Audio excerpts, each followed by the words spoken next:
like it when I vote for Brian. Hello, there are no guaranteed can't-miss concepts in the St. Louis dining scene, but pairing acclaimed Cronky urinal cakes with loaded-up power Hoosiers comes pretty close.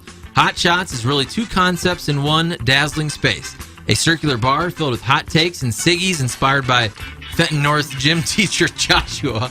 Yes, the Joshua. Arnold native and formative culinary influencer, and the dining room that will create feelings of lust in your size 48 dungarees.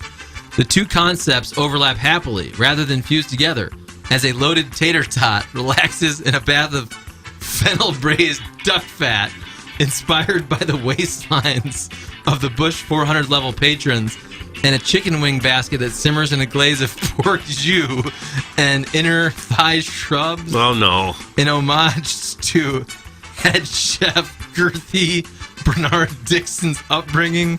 What the hell? What is going on? County's treasure, Buffalo, New York. These words aren't going together. I have no idea. That's Jimmy Stronglegs. I'm sorry. Jimmy Stronglegs. All right. Still grasping the English. I'm going Bill Pullman. Doug? I'll go with Bill Pullman's Independence Day speech. I don't know. What? Oh, you already got it? Okay. I was not listening. I liked the Pumpernickel Pickle Tickle, but... He got a little violent. Yeah, he did. Yes, he Bill did. Pullman's Independence Day speech is your winner chicken dinner. Frank Cusimano in the Hollywood Casino Press Box. Coming up next, we're already over. I apologize for that. And real quick, the poll right now. Not judging, but at what age should a single person no longer have a roommate? Again, not judging, Doug. No. So far, 59% say age 30. 30% say age 35. 11% say age 40. We'll have the complete results tomorrow on the show. Well, that's important. It is. I get asked all the time by people, if I'm in an accident, what should I do? And while yes, you should call the police, exchange insurance information, and take pictures of the scene, all those things are important.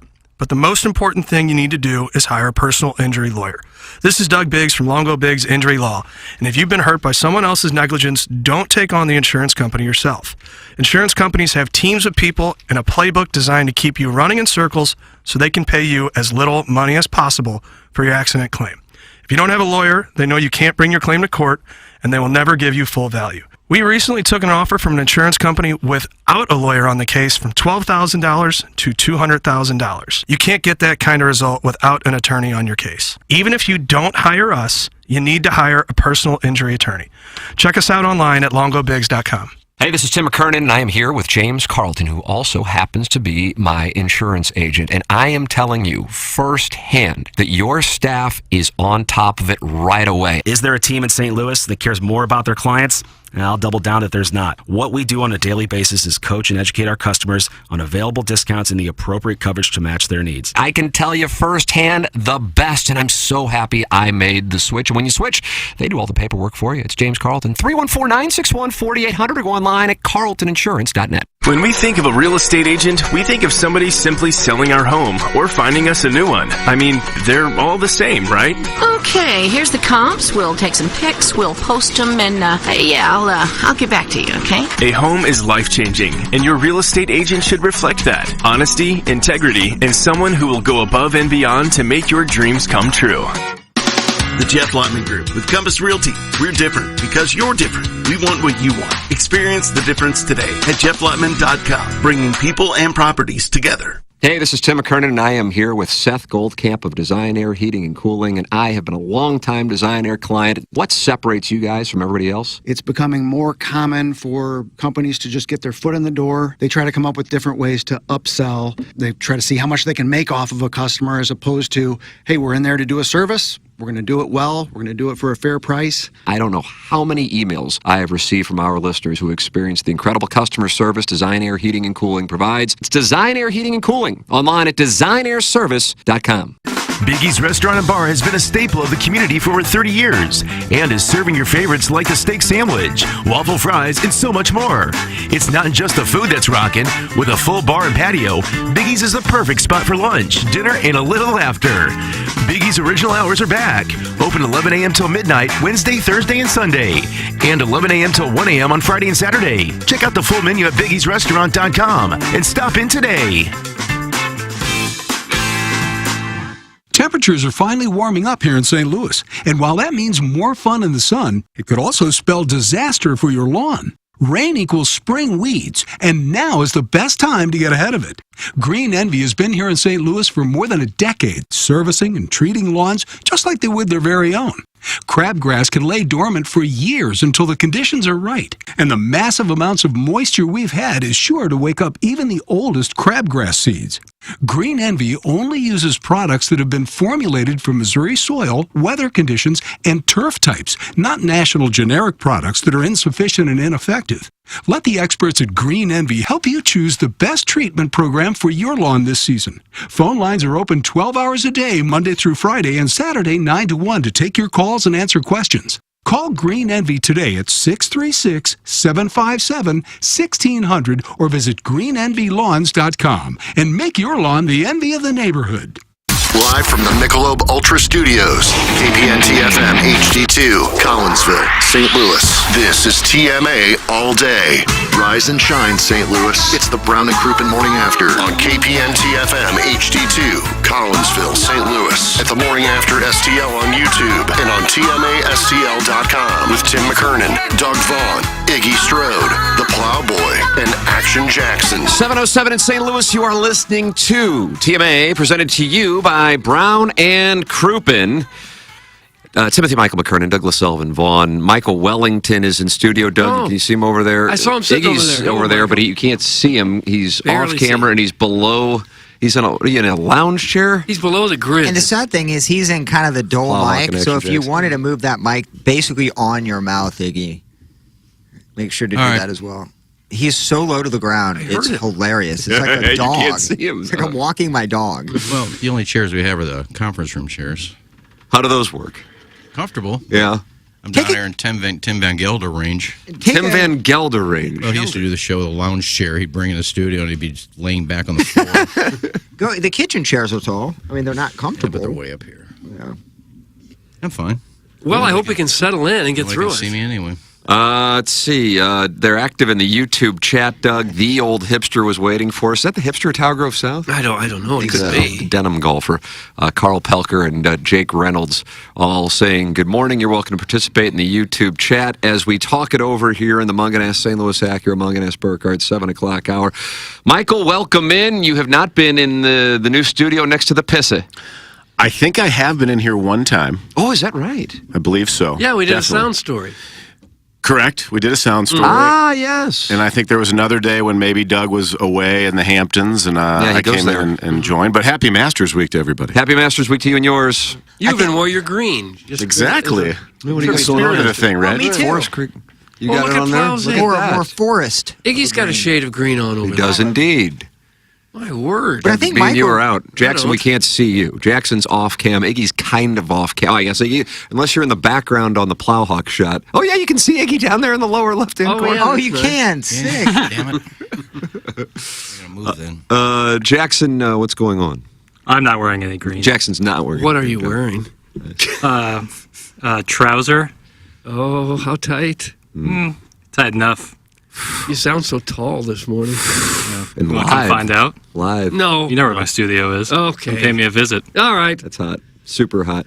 Michael, you are off this week as the PGA Champions Tour, PGA Tour Champions. I get confused by that. It's PGA Tour Champions. PGA Tour Champions So is do you have a correct. problem with that? Wouldn't you say Champions Tour? How about just Champions Tour? Is that not enough? I think that's fine. Okay, good. We know what we're talking about. All right. What's going on with you? Let's figure this out. Last time I think we saw you on the golf course, you were caddying at the Ascension at Norwood Hills Country Club. True. Have caddied a number of events since then. Starting next week in Dallas, I'm going to be with a new player, a gentleman named Mark Hensby. Doug. Who is this Hensby? And why is he chirping? That's right, Iggy. Aussie? He's an Australian gentleman. Funny guy. Very a good buddy of Nagel's. Did you meet him on Grindr? Flip that off. I did not meet him on that site. I've never been on that site. No. No. Been on a few sites, but that's not one of them. Okay. Didn't mean to What's the best one right now? Well, that's what's going to happen, though. What's the best one? I mean, Hinge is bread and butter. Jackson, do you agree with that? Yeah, that's the one. He was busy and not even listening to us. What are you doing? Working. Okay. What are you working on? The Little Piddles Half and Half? Doing some market research. Oh, Market research. He was scrolling his phone. No, come on, Doug. Okay. Don't assume the worst. Hinge. Is that where you met Cassie? Grimsby. No, remember, if you recall, Cassie I met on Bumble, and then I was excused from Bumble because of her disdain for my communications with her. KGNO Town actually has texted in, good to hear from my Eskimo brother in Cassie blocking. So there you go. Oh, now let's be honest. I never got to Cassie. I never got there. We never met in person. Oh, no, I understand that. I don't think he did either, but you both have been blocked by her.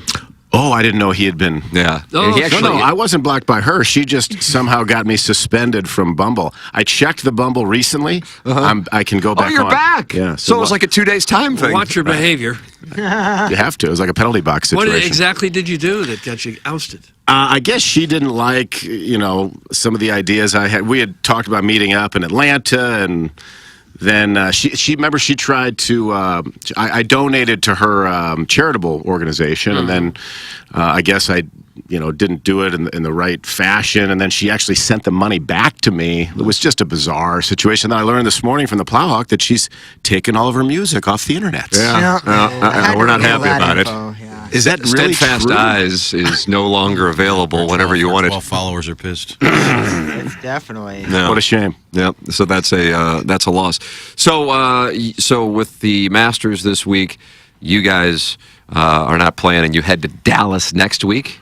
Yes, where your player is the defending champion. Yes, Mark will be the defending champion at Las Colinas Country Club. Nice. In Irving, Texas. So maybe not exactly Dallas, but the Metroplex, if you will. Got it. When you got to carry all these clubs, how heavy is the bag?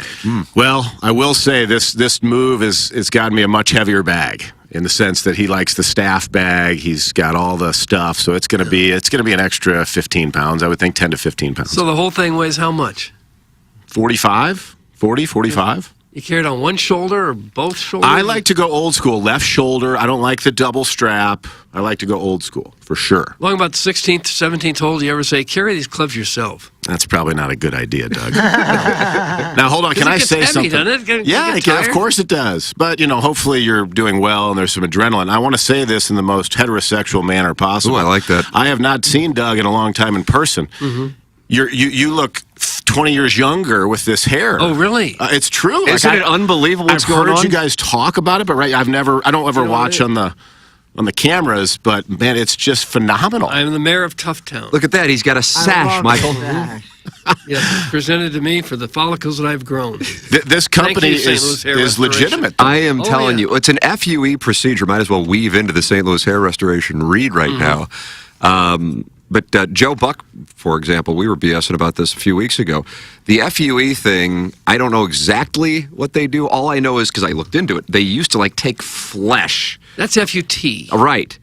And then have it on, and then they'd take the follicles and then put them in one by one. And so if a guy got a hair transplant and you knew what to look for, you could kind of see a scar, like a smiley face across the back of the head. That, Michael, is not what Doug got. This is FUE. They and look still at do it. FUT. And he got it done at the end of June last year. And look at this. Look at what's going on. So, when you take a shower, just like a normal, when you were younger, same thing? No, you just wash it? No, you don't have to be gentle or careful? Oh, no, I don't do anything different. And haven't since the day I had the procedure. Incredible. Nothing different at all.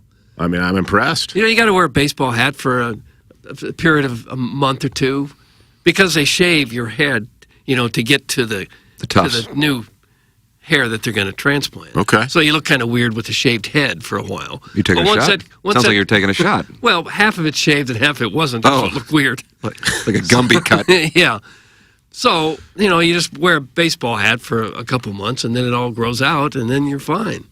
It's really amazing. I've never seen anything quite like it. Not that I was really inspecting your old hairdo, but now I just noticed it as soon as you walked in. You look like you're 45 years old. Well, I'm only 26. So it's aged him. I wasn't completely bald to start with.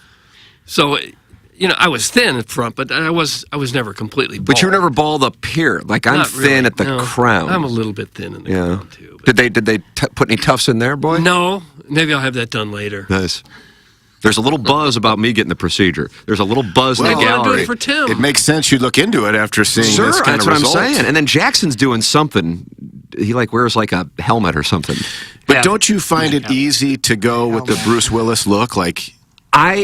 So my wife, who I've been with now for however many, what are you talking about? Like 15 years, 16 years, she just like, why would you even mess with it? And I kind of agree with that, but I shave my head every morning. It's a bit of a pain in the ass. It's an everyday action? I mean, I don't have to, but I do. And then there's little shrubs all about. Little shrubs everywhere, along with my pubis. Just wanted to weave that in. It's good to be back here. Isn't it? This is where we're going to really break down the changes to the second tee at Augusta. You don't have any of these issues, though, do you, Michael? You got a full. This guy's got a full head of hair. Yeah. He's tall. He's 45, 46 years old, but in the shape. hair. He's going to be in Dallas with ass everywhere. No. I mean, he's got it all figured out. He doesn't spend the winters in St. Louis. Yeah. That is. I mean, why would you do that if you could avoid it?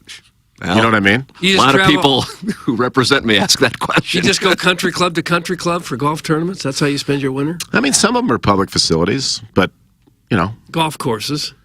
Yeah, sometimes. One warm weather city after the next. Trying to, with but ass everywhere. Sometimes this year, some of the weather we've had isn't great. I'm not going to complain, but it's not sometimes you got to wear the rain gear and it'll rain, you need the umbrella, all that stuff. But that's just part of the gig. I bet you find yourself living out of a suitcase all the time. Absolutely, every week. Is that tough after a while? I mean, I've been doing it for so long.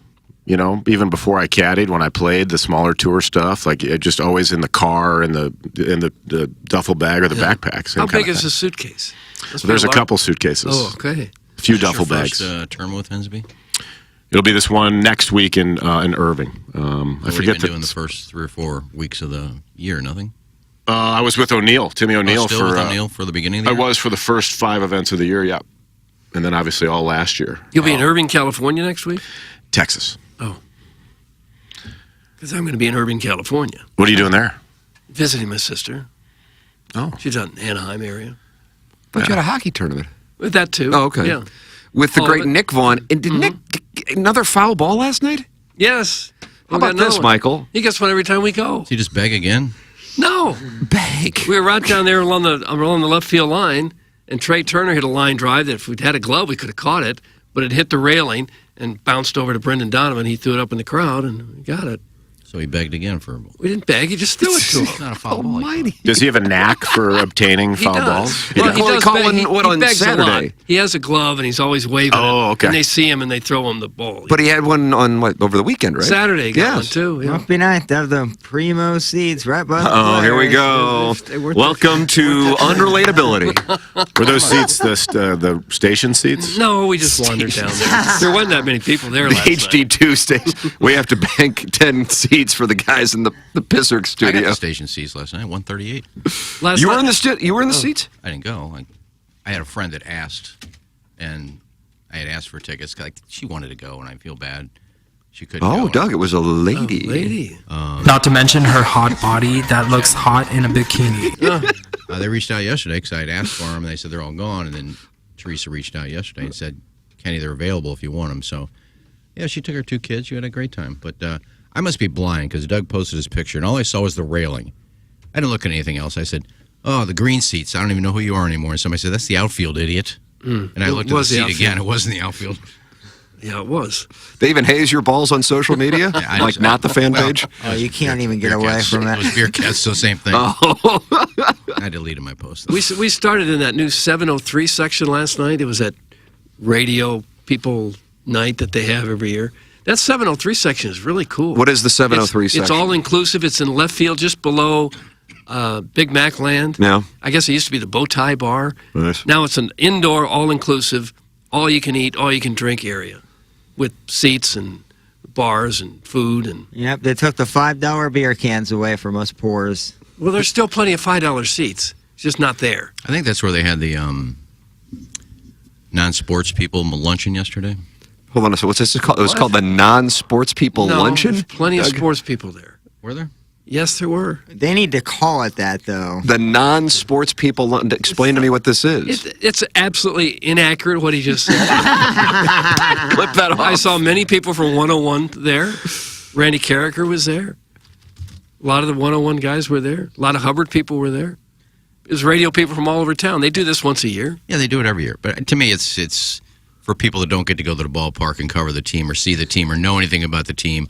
They get to go and they tell them about all Not the case at all. It's not the case. I mean, it's quite obvious at It's this not the point. case at all. Someone is being lied to. No, it's for radio people. It's why they try to get all the radio people in town that they can to tell them, here's what's new at the stadium. Please, on your shows, talk about it. Tell people what's new. That's what it's about. It's not for idiots who don't know anything about baseball. That's what I didn't say they're idiots. You said non-sports people who don't it's know. for a lot of the non-sports people who don't get to go to the games and get to go up there and see it. Learn was there. Rafe was there. King Scott was there. 722. 7:30 is kind of hit. So they want you to know who don't really follow the baseball, don't follow the Cardinals, don't know what's going on. They can talk about it. We get on it. the You're show. too cool to go to like, this thing. No, it's what not too access cool. do I we don't have need to that go. they I know what's don't? going on with the ballpark. Oh, we don't have any access. Did you hear that question, Iggy? Oh, you don't have headphones on. Oh, this is good then. Jackson's done. Well, he's got mine. I'm useless then. Do you want them? No, you can. Well, do we have another set? We got. Well, I don't think those work. We got the J Junior, like disco ball ones. I got disco ball. I've Those got came over from these. KFNS. I got some of this. What about that, Iggy? No, I don't like earbuds. Okay. You can just, Sorry. You can just relay the question if he is. That'll be a fun show. It's like a Shohei interview. Well, if you want to talk but not have Iggy hear you, 636-9004 TMA, Collier and Thompson phone lines. And you're also welcome to text into the Jeff Lotman Compass Realty text inbox, 314-881-TMA5. Email in for our Design, Air, Heating, and Cooling email of the day, the morning after at InsideSTL.com. Shooter McGavin with the lead right now over Buck Swope, JV golf coach Lefty Jacksmere, and a beautiful young lady by the name of Bobby Sue on the Design, Air, Heating, and Cooling email of the day. Design Air is the official HVAC provider of TMA and the Tim McKernan Show podcast, online at designairservice.com. And after a couple of days of, well, weather that's not necessarily ideal, Doug, we get glorious conditions starting on Friday, and then 82, 84, and 83 on Saturday, Sunday, and Monday. How do you do? It's sundress season in St. Louis, and it always corresponds with the Masters. Design, Air, Heating, and Cooling. Get your air conditioning checked with Seth Goldcamp and his staff at designairservice.com, official HVAC provider of TMA and the Tim McKernan Show podcast. Send your emails in for our Design, Air, Heating, and Cooling email today. Jackson, tell people about Mark Hanna, if you would. I'd love to tell people about Mark Hanna. I love working with Mark Hanna because he's a wonderful financial advisor, but you also hear that he's like a wonderful person and he's like a life Sherpa.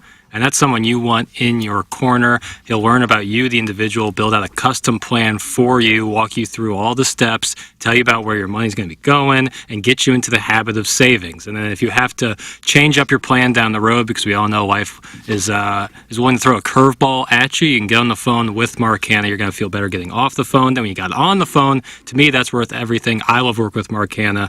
You'll love working with Mark Hanna. That's why I suggest going and working with the great Mark Hanna. 314-889-0503 or go online at evergreenstl.com to work with Mark Hanna of Evergreen Wealth Strategies. Munganast is our sponsor of the 7 o'clock hour and the Daily Fantasy Sports Showdown. Michael, you're going to get to witness it firsthand and maybe give feedback on the rosters. Jackson, what are the standings right now as we head into our first major? Outstanding question there, Tim. It wasn't that good of a question. No, it was a really very normal good. You wouldn't have had the balls to ask it? Yeah, seriously, Doug. Nut up. Yeah. Iggy is up 8-5. Iggy, you're up 8-5. I know you can't hear this. I am serving the role of Eugene Koo. I gotta get him some headphones. 8-5. Does that match up with your standings? Yeah, because I thought it was a tiebreaker. I forgot I gave one. I won the one, but we both sucked. I said, we'll just call this a draw. We both sucked it. We both had 4, missed the cut, and I won. And I think you won by like 0.7 or within what a point or barn something. burner. So, Michael, I don't know how familiar you are with this, and for our newer listeners, Doug draws his names out of a box blindly, and then competes against Iggy, who, of course, has done all kinds of strokes gained research for the particular courses. I am familiar with this. I wasn't sure if it was just Doug and Iggy. Now I am. Yeah. Real quickly, segue away from the golf fantasy stuff for a moment. Iggy, quick question for you. If Learn ever got divorced, would you make a play or would you just let it be? No. We are Just good friends. Just platonic? Yeah, good friends. That was a great question. What about that? That was a pretty good question. Was that better than my question? Good question. Of what were the standings And were? it's great coming from a third party. You know, Yeah, having a because when employee HR ask asks that. about that question, we go, well, Michael was just in as a guest that day. Oh, where is he? Oh, he's in Dallas right now. Yeah, he's You wanna get caddying. hold of him. The only way HR would say anything is if Learn complained, and she'll never complain because she knows our relationship is just fun, and she likes the gifts that you bring her. People think it's creepy, and we just play along with it. Yes, but if she was divorced, I hope that doesn't happen, then I just wonder, things can change. Well, her and Tim are very much in love. That's going nowhere. Do the gifts increase? No, she's a very good friend. I wouldn't even think twice about not wanting to take her out. I missed that drop. I know, I'm sorry. Jackson's on a quest to find you some headphones. Ken, nothing against Learn, but no one, and I mean no one needs to know where she is on a daily basis. Also, next time she tweets a pic of her feet, just leave it alone. Oh. That's some Carlos spicy meter. She tweeted a pic of her feet? Yeah, people thought that was creepy too, my comment, because... You commented on it. She said on the show before, people always ask for feet pics or something. And she posted a picture of these cats, her cats, and there's another one, a stray that's been coming to eat there. So she posted a picture of her two cats in front of the door, a cat outside the door eating, and then a picture of her feet. And I said, posting a feet pic? I said, you're leaving money on the table, sister. Nice comment. A free feet pic. And I said, you're leaving money on the table. Somebody said, what a creep. Said, if you'd follow along. Come on now. She didn't go to Mizzou. Most people who live in St. Louis would vote for their state team. You don't have to vote. When I come across women on the Hinge that have cats photos, that's an immediate cross-off. Wow. That's. Just, What is it, chilling with my baby or something like that? Like, it can be a lot of different things. Like, my favorite I think that is a really, really nice read. Wouldn't even cross my mind, but I agree with it now hearing it. The best one is when you see 4 or 5 pictures that are outstanding, right? And then the last one is a girl like holding either one or a few cats, and you're like, well, she's out. Just like that. Immediately. It's a deal breaker. But there are some single people that their pet is their whole life. They've got no one else there to talk to or take care of. But cats really, I'm not a cat person. I'm allergic to them. Oh, are you? I mean, black cats to me, if you see a girl with a black cat, I'm allergic to cats as well. Absolutely not allowed. Really? Of course. A black cat does? You got dander issues? Yes. I do. Yes. Unacceptable. Yeah. Yeah, it is a double standard, though, but because for guys, when I was in the dating pool, that's how I reeled Madison in, was with dog pics. Oh, did you? Yeah. It shows you can take care of something, and you're not fully selfish. It's Dogs my are different. mindset on that. I don't know if it's real, though, but I think that they gravitate towards that, like the dog pic. And I was correct. Now, a girl with a dog, is that a turnoff, too? No. Dogs are fine. Okay. But What about like a hamster? Yeah, gerbil or such. Rodent? I mean, if you are showing pictures of your hamster or your gerbil on your dating app, that's probably an issue. So that's going to be. I'm not a cross-off as psychiatrist, well. but If you're just there for a night or two for a golf tournament, do you really get into all that? Do you really care? I think you probably want to stay away from the gerbil hamster photo girls just in general, no matter how many days you're in having a gerbil town. photo and the caption be like, "Oh, it's his day off," because. Now, how about this? Mr. Big Cream just sent this into the Jeff Lotman Compass Realty text inbox. Stick with me here. Girls with cats typically have tattoos and nipple rings, and henceforth are kinkier. I don't know if the use of henceforth was right there, Doug. I don't care for I think it might have been therefore, but either way, I enjoyed the take. Thoughts? Concerns? May be true, but I think aside from that, you're going to have to deal with some extra stuff. Maybe the dander. Sure, certainly the Cat allergic people have odors situation, but I think just in general, communication could be, maybe a little bit too interesting. Right, no, I understand that. What about what? What about birds? Clip that off. I guess it depends on what kind of bird. Yeah. Right? I used to dig Heidi flies. And I was texting with her the other night. Excuse me? And I just said, Look at him puff out texting with Heidi Fleiss the other night? Are you serious? Chest when he said that. I just said, haven't talked to you in a while, just to see how you're doing, see how you've been. How are you, great, kiddo? thanks for asking. Then she posted a picture of her bird, one of her birds. She's got like 100 birds. I'm like, What kind of bird? She's got like 50 birds flying all over the place. That place has got to be a mess. So you scratched her off your list of women you're interested in? No, but if she said you want to come down to Vegas and hang out, I'd probably say no. I think she's in Henderson. Do you have a personal relationship with Heidi Fleiss? I've missed Heidi this. Dredge shot porn. It was Ever since I got her on the show that Tim filled in for when you did the Artie Lang show. Oh, yeah. She was on that? Is that right? I got her on there. We kind of hit it off there, and we kind of went back and forth and been chatting ever since. And there is a chance she's going to invite you to Vegas or Hendersonville? I think if I said I'm going to be in Henderson, let's go have lunch, she'd probably say yes. Well, you're a stud. I think I'm up for Most that women challenge. She's kind of let herself go. Oh, Duggan, right there. She took a hit. Yeah, that's No, the it's end of not that her fault. She's got so much going on in her life. People trying to take all of her money and all of her trying birds. to sue her and take her house away. Trying to and collect she just all the kinda- birds. So she hasn't let herself go. People have kind of put her in a situation where she's just kind of living, kind of like in a trailer park type thing. Oh, awesome. Well, I don't know what that so was. maybe you guys are a match. Pardon me? You can't even hear anything right now. Do you feel like you He's in a cone of silence. Have you let yourself go at all? Oh, yeah. Clip that off as well. God almighty. All right, what do we got going on here?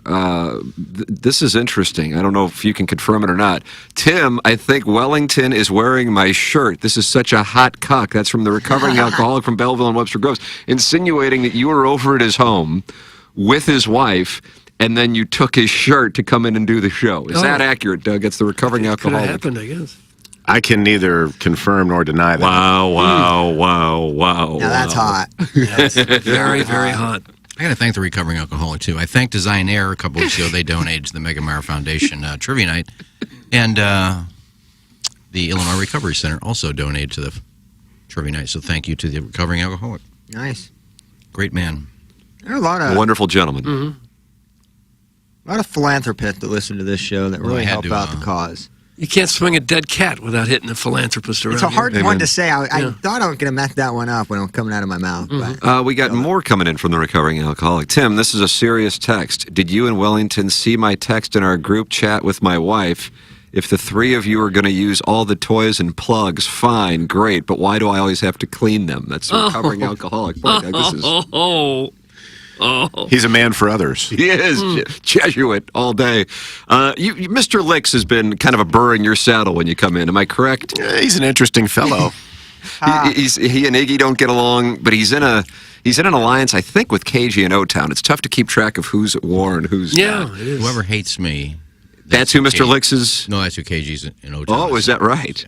How'd you guys get along last week when I was vacationing in the Hamptons? He can keep taking shots if he wants. I just say hi to him and have a good weekend and good morning and see you next week. And the silence was deafening. Oh, is that right, Plow? I still Wasn't that bad. He can do what he wants. Okay. Two questions for Michael. Number one, would you like to come join us at Gateway on April 28th when I play Iggy? Mr. 10,000 is on my bag, but I could use a swing coach. That's question one, April 28th. I don't know what the caddying schedule is for you out on... Who's Mr. 10,000? I don't know who Mr. 10,000 is. Is that something I missed with Mr. Licks? I don't know who that is. Somebody that's super awesome, I'm sure. And wealthy? Sure. Old money? Mr. Licks is playing Iggy in the first round of the Jennings Randolph Jr. Fan Page Club Championship. Should be a Jim Dandy. No pops on that one, or do you have to give him pops? I don't know. Was it 80%? Oh, yeah. 80%. I don't know what Iggy's actually the lower handicap in this showdown. Is this the Licks unveiling? Yeah. Do we know? I don't. He could walk right in here. I wouldn't know who he is. Right, me neither. Yeah. I don't think anybody would except for Mr. 100,000 or whoever he's got in his bag. It's going to be a slow round because Tim's walking. I'm not going to walk that day. My son has He's something got that a caddy afternoon. who's going to have to walk. Oh, is that Shaw's not right? Giving carts to caddies. I got the 830 Recreator on my bag. How's he as a loop? Don't say loop. That off. Doug, you like that? No, don't say He loop. asked if he could caddy. I said, "Can you see?" He goes, "I got great eyesight. You're on." I just need somebody can see. You have trouble seeing? Yeah, I'm supposed to have cataract surgery, but I just keep putting it off because I don't have the money. But Thank you for sharing. Clip that off. There's so many blind. drops. I'm not blind, but if anything over like 220, I can see it land. Then I don't know where it goes after that. So. I wish I could be there to see that match. I believe I'm in Houston that day. Is that right? Would you? Any chance you could leave Hensby and come back for? Well, since Licks is such a baller, maybe he can send the plane for me. That's right. I could come fly in into for the Spirit, match. or no, in this case, you could fly into Belleville? Belleville, And then now you're close, and now you're over there. That could be arranged. I mean, if Licks, can let me use his airline, or his private jet, I think that could be doable. But I think I'm out of town. And then his second question was, would you agree that the MAC is basically just for DeSmet and CBC kids who cannot afford to join a real country club? Well, first of all, do we have confirmation on where Licks is a member anywhere? No, Iggy does not believe he is a member anywhere. Yeah, I kind of don't either. I just brag about all the clubs you play. That means you're probably playing Riverside.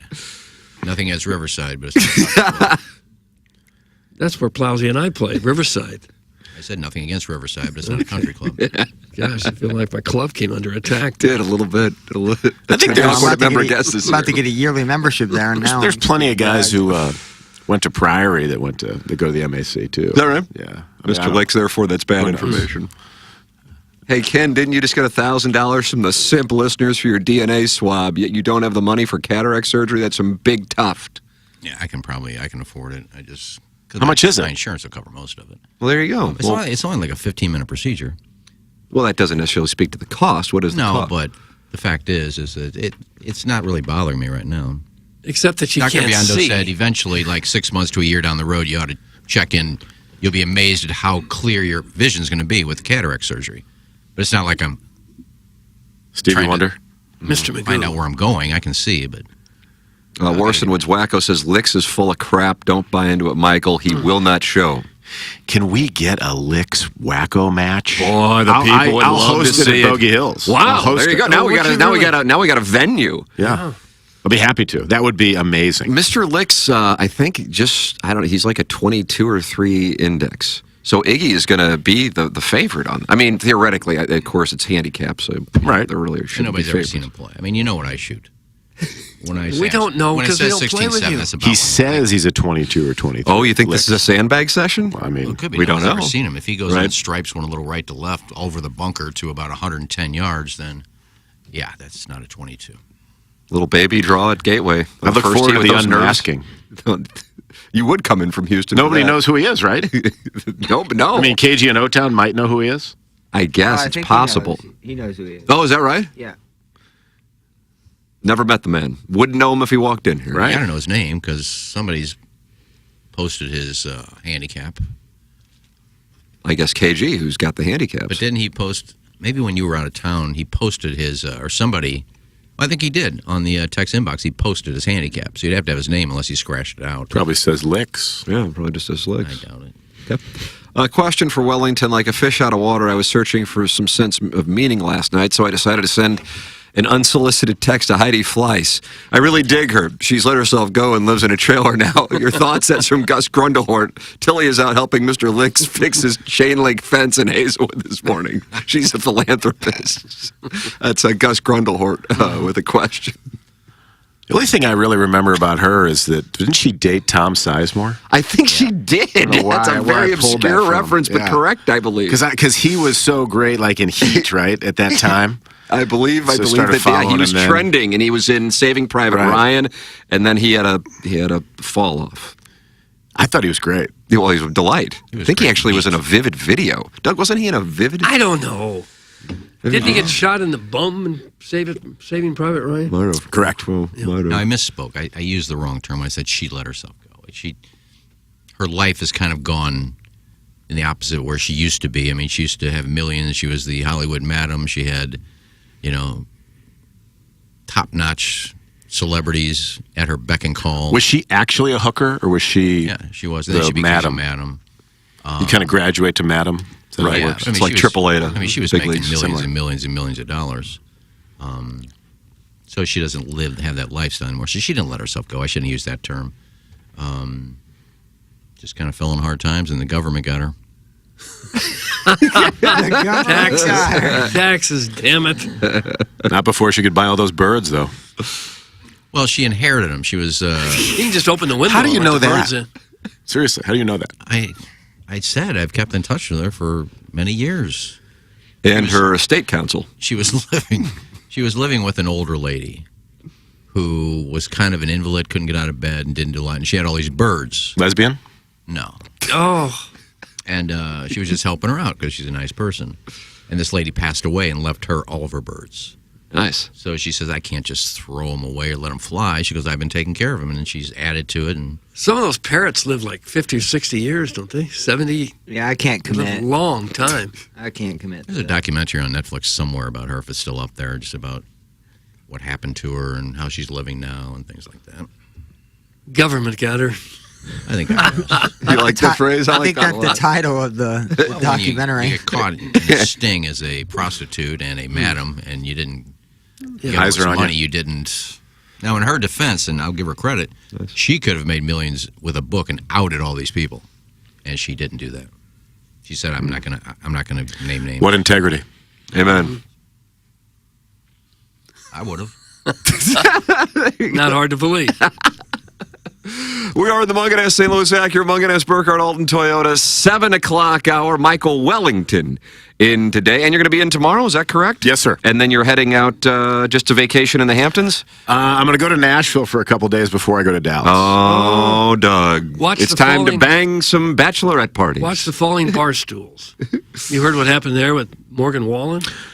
I did hear what happened to Yeah. him. I like him, and very disappointing to hear that. I know that he battles the booze, He quite a must have bit. that night, yeah. Yeah, he goes hard, from what I understand. He threw him off a 6-story roof and Yeah. landed like 3 feet away Felony from a couple type stuff, policemen. right? Yeah. Unfortunately.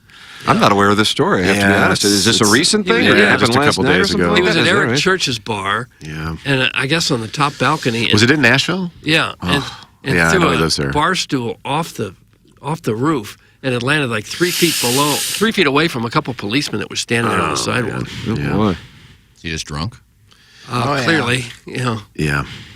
I know he likes to get after it. I know some Yes, he people that have must. spent some time with him. Oh, is that right? Yeah, and they've all said he's very aggressive, which I understand. But let's not throw anything out any windows. Yeah. There's a video of it on of TMZ's course there YouTube is. channel. Had that hit one of the policemen, he might be on a murder charge right now, or manslaughter at least. God bless America.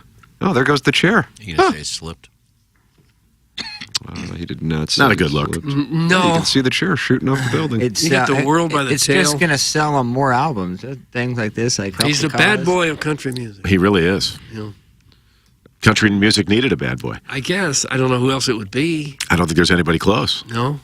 Can I change my? What's that? Iggy? Did he come close to getting canceled after?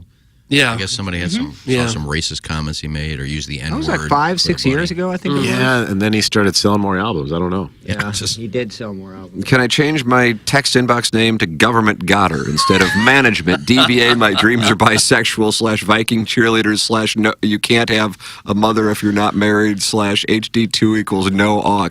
That's from Management, who now wants to be known as Government Got Her. Jackson, are you going to approve that change or not? Yeah, fine by me. Yeah, there you go. Just got approved. Hey, gents. Good morning. Just tuning in. Was locked in on Gillstrap videos and lost track of time. Unrelated to Michael, but why isn't there a hog cam on the YouTube stream? Oh. That's from Shrimply Pibbles. Michael Shrimply Pibbles sends in pictures of his wife, and if she's real, and Doug believes she's real, she's not bad. I got to be honest, and that's a development around here. Could I take a gander at these photos? Shrimply Pibbles, that's up to you. We'll yield to Shrimply Pibbles. And Doug, you believe all the listeners sending in pictures of their wives, these are the real wives? Absolutely. See? Yeah. Because there's really no way on the internet to copy and paste See? a photo of someone else. It can't be done. It cannot be done. That's exactly right. Doug, Brown and Crouppen does things, though, don't they? And they do things that you thought couldn't be done. Well, yeah, a lot of people have had things done to them, and Brown and Crouppen wants to help with that. If you have a potential personal injury case, if you've been injured due to the negligence of someone else, Brown and Crouppen is there to help. Local law firm right there to serve you. Terry Crouppen, Andy Crouppen, Ed Herman are the principals. They've all been in on Tuesdays with us. You've gotten to know them a little bit and probably know how wonderful they are and how much you would like to have them working for you if you should need them. They'll give you a free evaluation. You give them a call, tell them about your case, and they'll decide if they move forward. They'll work on a contingency basis. No upfront cost to you. If you don't get paid, they don't get paid. and they won more than $1 billion in compensation for their clients. They have more than 250 legal professionals working for them right now. Brown and Crouppen, very much a part of the community. They value that. They love St. Louis, been around here forever, and they want to help you if you should need them. If you think you do need Brown and Crouppen, give them a call. I'll give the number now. Do it. 314-222-2222. One more time. Do it. 314-222-2222. Or you go to brownandcrouppen.com. Make sure you let them know you heard about it here on TMA. Remember, the choice of a lawyer is an important decision and should not be based solely on advertising. Past results are no guarantee of future results, and every case is different and must be judged on its own accord. We have a new sponsor on TMA, and it's 100 West Dental, which giving out an offer of $1,000 off an Invisalign package. When you mention my name, that is 100 West Dental, online at the number 100westdental.com. They have built a brand new office with the most modern technology with the patient experience front of mind, and you can just go and book online right now. One of the very few dental offices that offer virtual consultations with the doctor as well. If you are anxious about going to the dentist, this is an opportunity to see just how easy and helpful to your overall health going to the dentist can be. You don't have to call. Just go online at 100westdental.com. And if you're interested in Invisalign, let them know you are a TMA listener. Mention my name and get $1,000 off an Invisalign package at 100 West Dental. No insurance, no problem. The membership plan aids in the costs of dental work for those who do not have dental insurance. It's 100 West Dental. And once again, mention my name and get $1,000 off an Invisalign package. And if you're on the fence about Invisalign, they have a digital scanner that can show you a simulation of what it will look like before you even go through with it. It's 100 West Dental at 100west.com. So here is Ray King's wife, Doug. So they're starting to come in. Michael, here is Ray King's wife. It's the gentleman Gorgeous. on the right with the beard. Oh. But either way, you know, this program prides itself on not kink shaming. I do. Of course. And so to each their own if that's Ray King's decision. So coming up in our 8 o'clock hour, Iggy will unveil his Masters roster and we'll find out just who he thinks is going to win the green jacket. I love both my rosters. Well, you should. You got to pick them. How could you have a roster that you didn't I don't like? my rosters. I put them together and say, well, whose fault is that? Well, if it's a crap field, I almost said the S It's word. just crap picking. Field. You just kind of got to put something together. This week, there's no crap field except where there's some of these guys got in. I don't know how they got in. Uh-oh. Like who? I saw some of the names. It's so bad I can't remember them. I know that if you win, like it's a compelling point. Japanese Order of Merit, and if you're U.S. Am and runner-up, you get in. But there's some guys I never heard of. There could have been some better golfers in there, but the government got them. Government got them. No, I put two rosters. I'll have to pick one to play you. I don't know which one, but Doug, how are you going to decide? I'll close my eyes and reach over there and pull any name that comes out of the hat.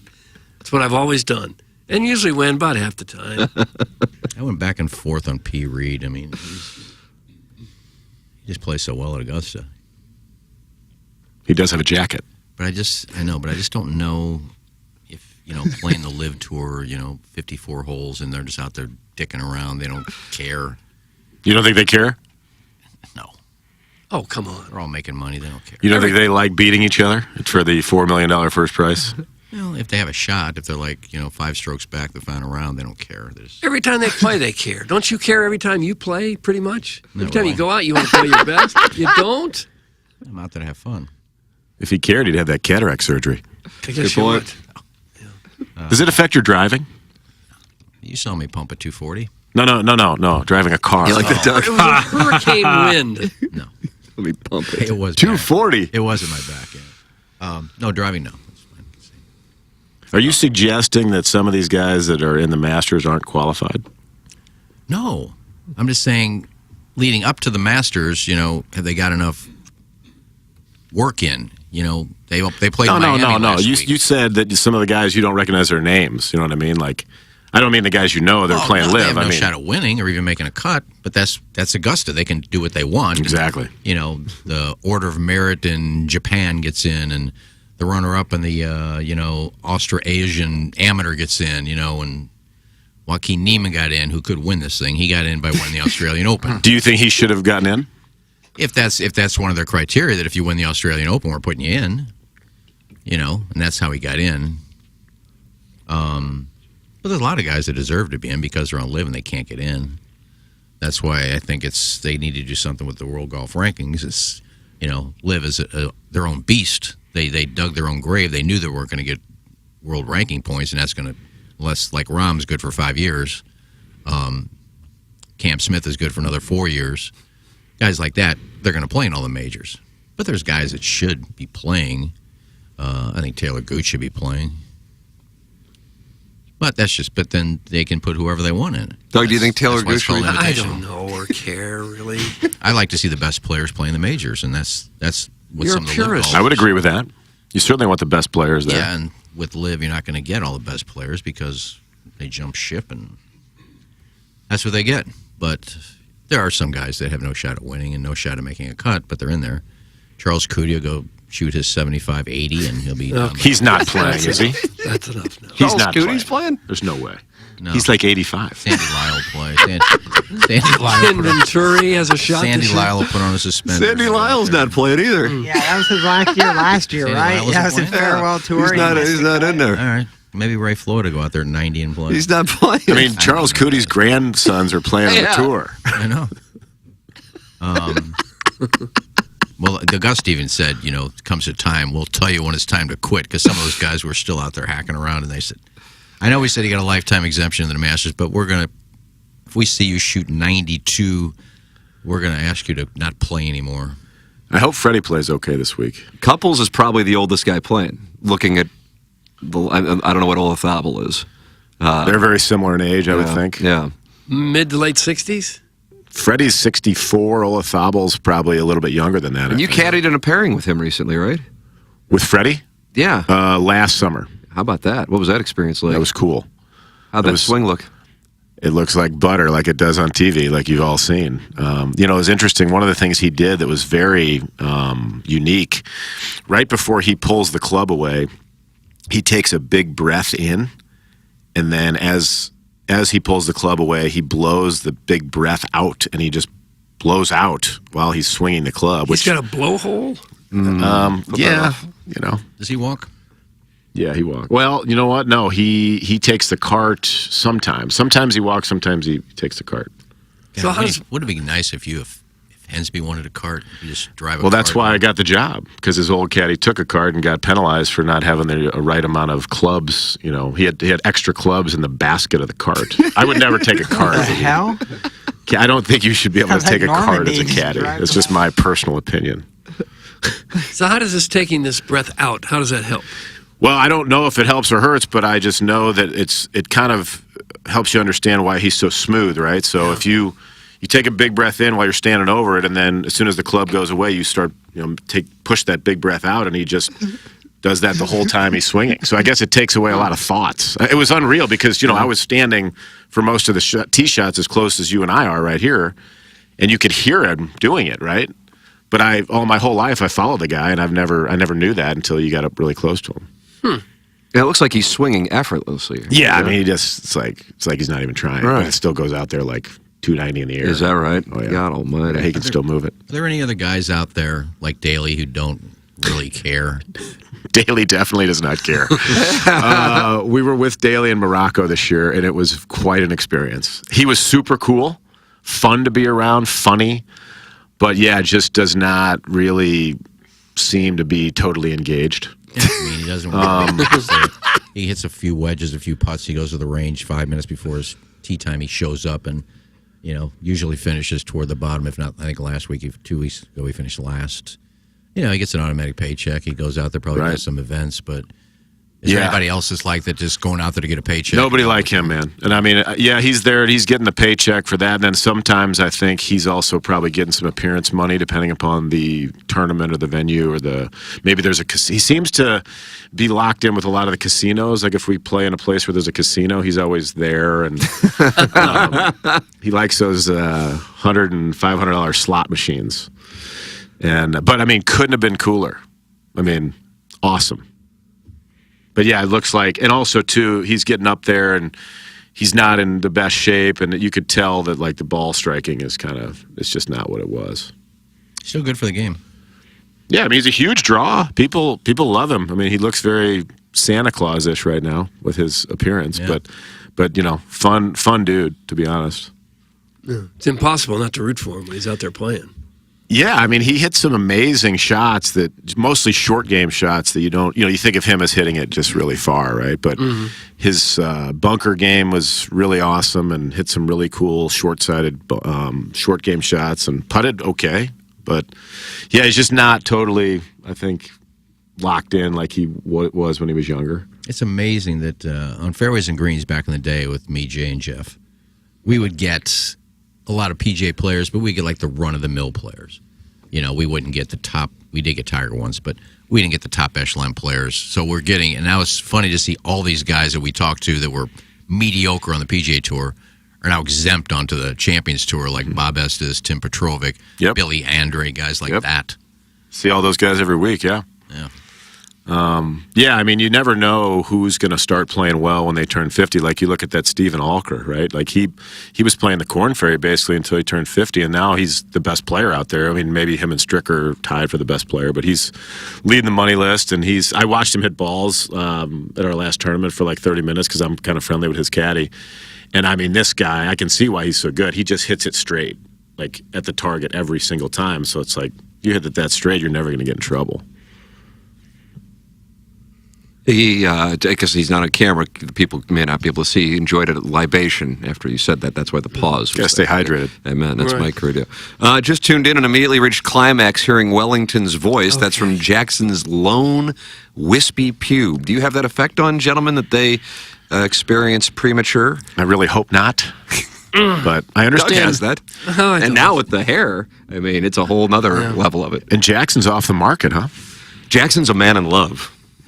Jackson is a man in love, and he is strategically and smartly kind of kept the details of this love story away from this program, no matter how many we probe. Yeah. Yep. He spends time talking about it on 101 ESPN. That's where I go into detail about my personal life. Pick your spots, brother. Absolutely.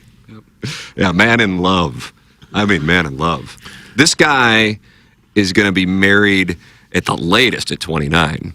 28's in play, and I think he could have offspring by the time he hits 30. Oh, my word. Yeah. That's where I am, and I feel very good about this, and I'll take action if anybody wants it. Jackson, not with Jackson, because he's in control of the thing. It's true. Are you 26? Just turned 26 a month ago. Mm-hmm. Oh, man. But that's a pretty typical time frame. Get married in your late 20s, start having your kids about 30. It is? Yeah, it's about the way most people do it nowadays. Not everyone in this room, but it's about how most people do it. Yeah, as you looked around the room, you go...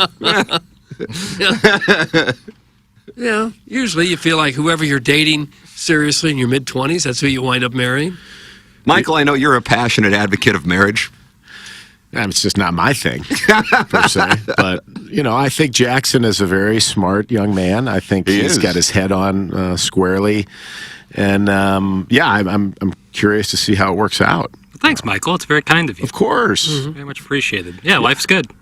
I'm rooting for you, buddy. Thank you. Thank you. You've never been tempted to take the walk down the aisle? Yeah, I mean, have you ever been close? Not really. Yeah, I don't know. I mean, I've known you for like 25, 30 years, and I'm like, I don't remember you even being like remotely close. There was maybe two girls that I was, maybe considered it, but in reality, it just wasn't going to happen. I think I was, certainly when I was younger, way too immature. Maybe as I get older, we'll keep an eye on it, but, Is that right? Maybe somebody you meet next week in the Metroplex. Mm-hmm. Yeah. Could be Nashville this weekend. Who knows? There's some lovelies in Dallas.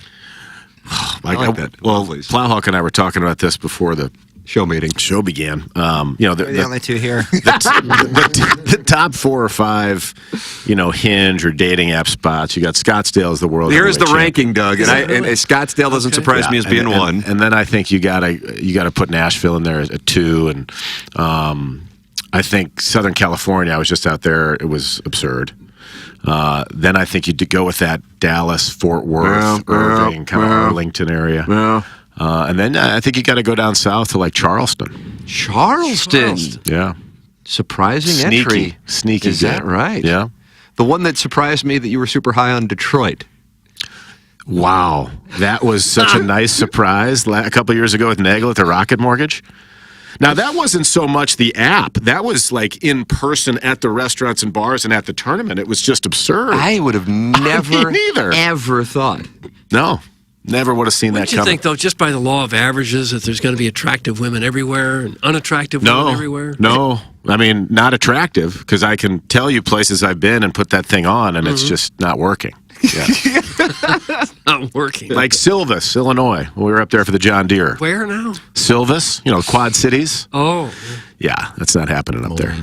Well, there's not very many people up there. Well, I'm just telling you what happened, Doug. I'm not saying it's right or wrong. Okay. You mentioned Nagel. Is he playing any corn?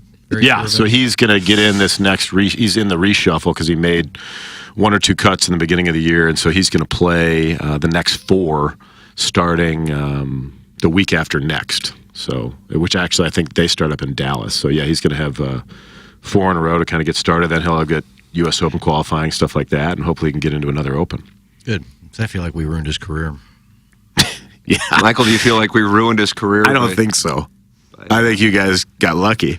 I got to tell you, I could not agree with you more. I think if we play again, we lose, and I'm dead. I don't think he played well, and we were running in putts from miles away. Tip of the cap for the way you guys putted, and everybody stepped up and hit shots at certain times. Like, I think Doug hit a good shot into one. Yes, he did. Stuck it tight, Iggy and hit he a made good the putt. shot. I mean, you guys really teamed up well. Doug. Timmy, you were putting that day like Crenshaw. But keep in mind, I mean, imagine if you got to see 4 putts before you putted. And that's the you still advantage got to I make had. it. I get still it. got to But make still, it. once you kind of know the trust law. me. Some of these were like 50-foot putts that Tim rolled in. They were from clear on the other side of the green. If I could take it away from you, I Jackson would. hit one. But I it was understand. But I tip got of to the see cap. him. I mean, it doesn't matter who of the 5 of us if they got to see it the first 4 times. Being serious, and then I know Nagel didn't play as good as he normally did, but still, we were just running in putts. I think the pace of play was a problem with his. I mean, with his now rhythm. You're blaming right? us? Sounds no, like it. I'm not blaming anybody. I'm just telling you what happened. Like, you don't know what's going to happen in that situation until it goes down. I don't think there's a PGA player on the tour that wants anything to do with us. What do you think about that, probably Michael? true. They don't want to. They don't want to touch the. They don't want to poke the bear. Now, how about this question? Wellington, how is the hinge sitch around here? I'm back on the market. An interest in your take? That's Milagro Tequila Lister of the Month, February 24. Mr. Smith. Mr. Smith is single? I didn't know that. I didn't know either. Well, Did you know Mr. that, Iggy? Smith. I don't know what I can say or can't say. Okay. When's that ever Why are you stopped you? looking around the room? Yeah, you He's did. ready. You looked around. He's ready You to looked drop around a the room. nuclear I didn't bomb. know. I mean, I just. Well, I knew some things, but it wasn't my place to say. Yeah, I mean, he volunteered that he's But he back said on the he's back market. on the market, I didn't then, know yeah, I guess. if like that meant that was just like kind of a more open situation than they had before. I don't know what situation they had before. The Smiths, that is, Doug. You're I mean, right. they've been They on were the show. swingers. Yeah, They were just I- taking some time apart from each other. all right. God bless. I Well, don't either turn way. it on in St. Louis. Is that right? Because you know everybody? Maybe. That would be But- the awkward part to me. I think if you're going to turn it on in St. Louis, you focus on South County and Southern Illinois. That's where you Why gotta would look. that be?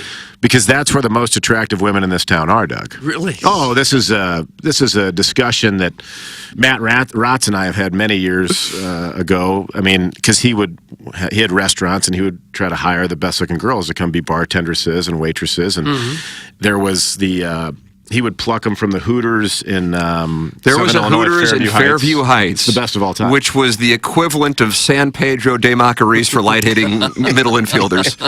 I mean, unbelievable. We had that Girl Next Door contest. If they sent in a picture from Fairview Heights Hooters, we're just like, picture might not be good, but we know she is. Because never that seen anything place like was a hotbed of activity. So yeah, that area was certainly a concentrated area you keep an eye on. And then South County, you over the years you meet girls and it just seems like the most attractive kind of, for whatever reason, they're happier from South County. I don't know why that is, but that's where I look. They're happier in South County, It just It's seems probably like the it. mall down there that puts a Could be. smile on everyone's face. Could be Helen Fitzgerald's. I'm not really sure. Ooh, good wings. Great looking help as well. Wow, is that right? How about that? Timmy, we've done a lot of research over the I years. know on this you stuff. have. And I certainly did my own, and then people like Rotz and some other guys kept an eye on it as well. So we So would you go always south because you can combine specify notes. on the apps like what zip code. Yeah, you like go, it'll is it- say Webster, or it'll say that's not really south. I guess a little bit south of Manchester, but it'll say Fairview Heights, or it'll say, whatever area you're in. So then if you know that you're going to concentrate on that area, that's where you the look. spot, the Fairview Heights Hooters, Doug. Why don't we go over there and get lunch today and see what it's doing? Don't you think that it all started when they had one or two really attractive girls, and then the other girl said, I want to work at that one. It's a really popular Hooters. You can make more money there. And then it just kind of grows and becomes contagious that way? Could be, yeah. That's probably what happened. Yeah, right? They always say that attractive women hang out in like groups, right? So a couple attractive ones show up at the Fairview Heights Hooters, and then more show up, and then all of a sudden you can't get a table. Let me ask you about this, and I want to get to the bottom of this. Especially, you'll be in Dallas next week. I would imagine this is a hotbed of activity. I'm going to call it the facial situation, not the one you're thinking,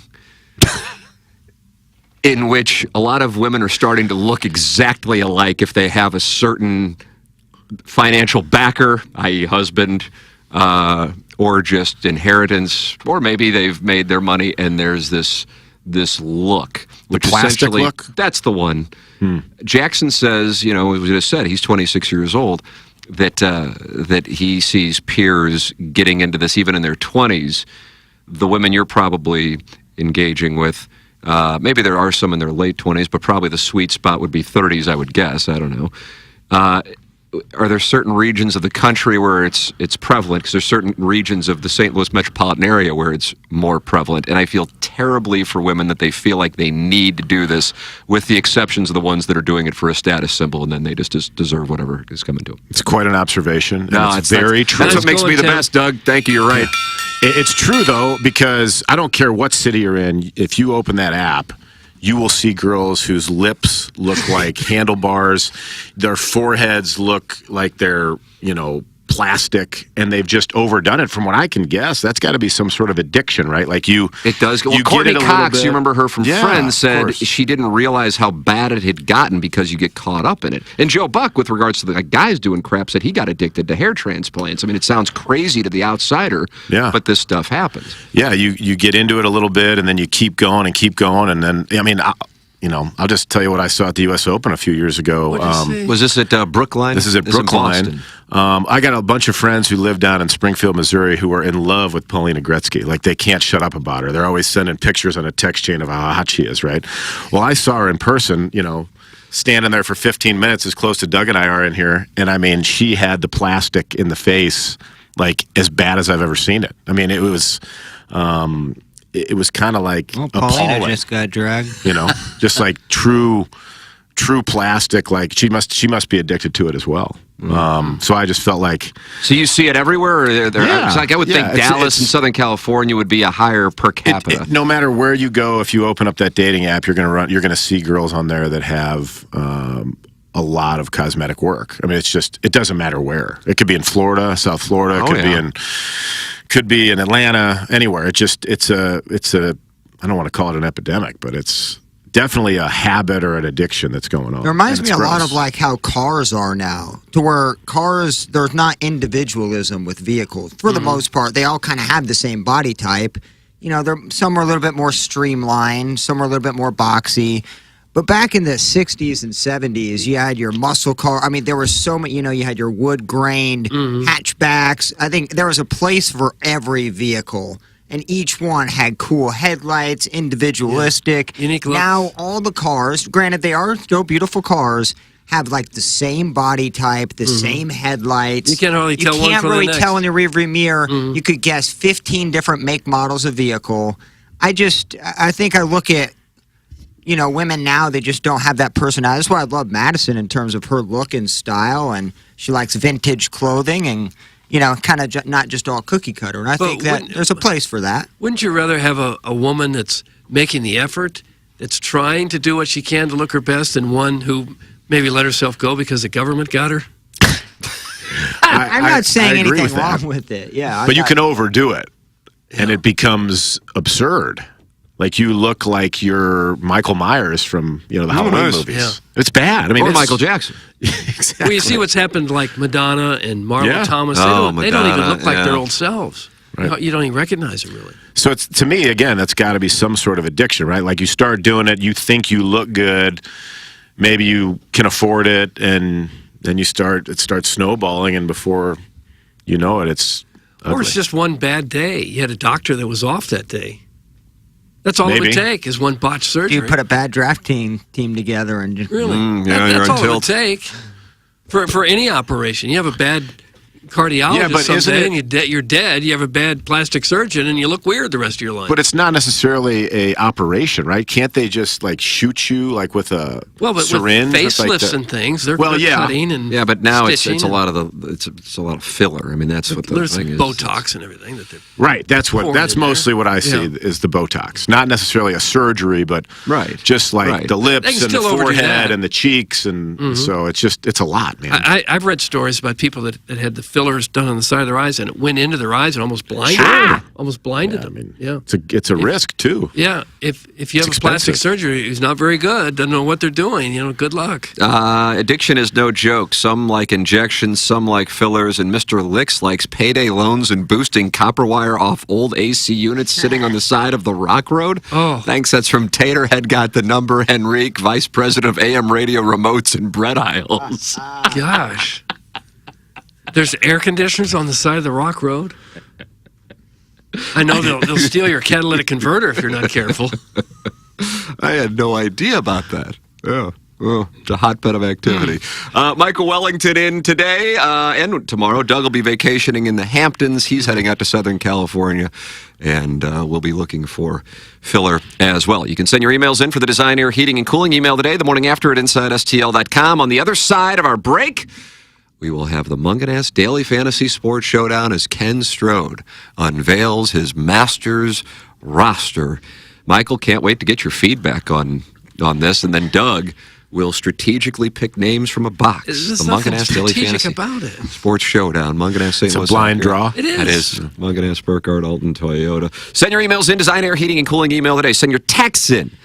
Jeff Lotman, Compass Realty, text inbox 314-881-TMA5. The email address is the morning after at InsideSTL.com. Jeremy Rutherford with us. Coming up, brought to you by Mark Hanna. It's all coming your way here on TMA, presented by Brown & Crouppen. Live from the Michelob Ultra Studios, KPNT-FM HD2, Collinsville, St. Louis. This is TMA All Day. The choice of a lawyer is important and shouldn't be based on an ad. If you're seriously hurt in an accident, you'll want all the money you deserve.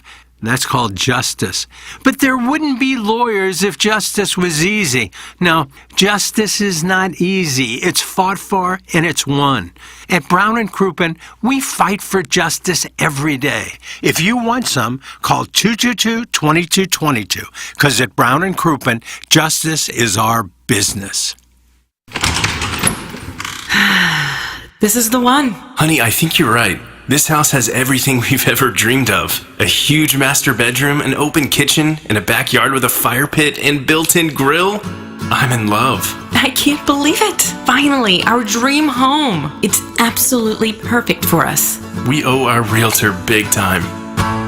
No, you don't. We're just doing our job. At the Jeff Lotman Group, helping you find your dream home is our top priority, bringing people and properties together. To get started, call us at 314-406-8911 or visit us online at jefflotman.com. John, I'm so tired of this kitchen. We haven't updated anything since we moved in. The stove looks like it's from the 90s, and the rest is... Are you even listening to me? Did you say something, honey? Yeah, no, kitchen's fine. We have cabinets. There's food in the cabinets. We're good. Oh my God. Guys, if this sounds a little familiar, trust me, your wife is probably right. It's time for a remodel. Collier & Thompson is the company to trust. Not just for kitchens and bathrooms, but for any interior remodeling job. Need a new man cave? Collier & Thompson. Office? Collier & Thompson. Bar? You got it. Collier & Thompson. They even do wine rooms and fireplace walls. Collier & Thompson is your go-to source for every design consideration. They carry the best cabinets, appliances, and countertops in the business. And better yet, it's all under one roof. No need to drive around to 5 to 10 different businesses for one job. At Collier & Thompson, they do it all. Their showroom is on Manchester Road in Baldwin, right next to Uncle Bill's Pancake House. Let Collier & Thompson bring your dream remodel to reality and come home to quality. Online at collierandthompson.com. Hey, this is Tim McKernan, and I am here with James Carlton of the Carlton State Farm Insurance Agency. James, I love getting emails from listeners who support the sponsors. Got one from a client of yours who switched, and you immediately saved him $1,000, and it meant the world to him. The area that we're really having an impact on people's finances are people with drivers under the age of 25. We are seeing material savings for these types of clients, hundreds, if not even thousands of dollars per year. James Carlton, Carlton State Farm Insurance Agency, 314-961-4800, or go online at carltoninsurance.net.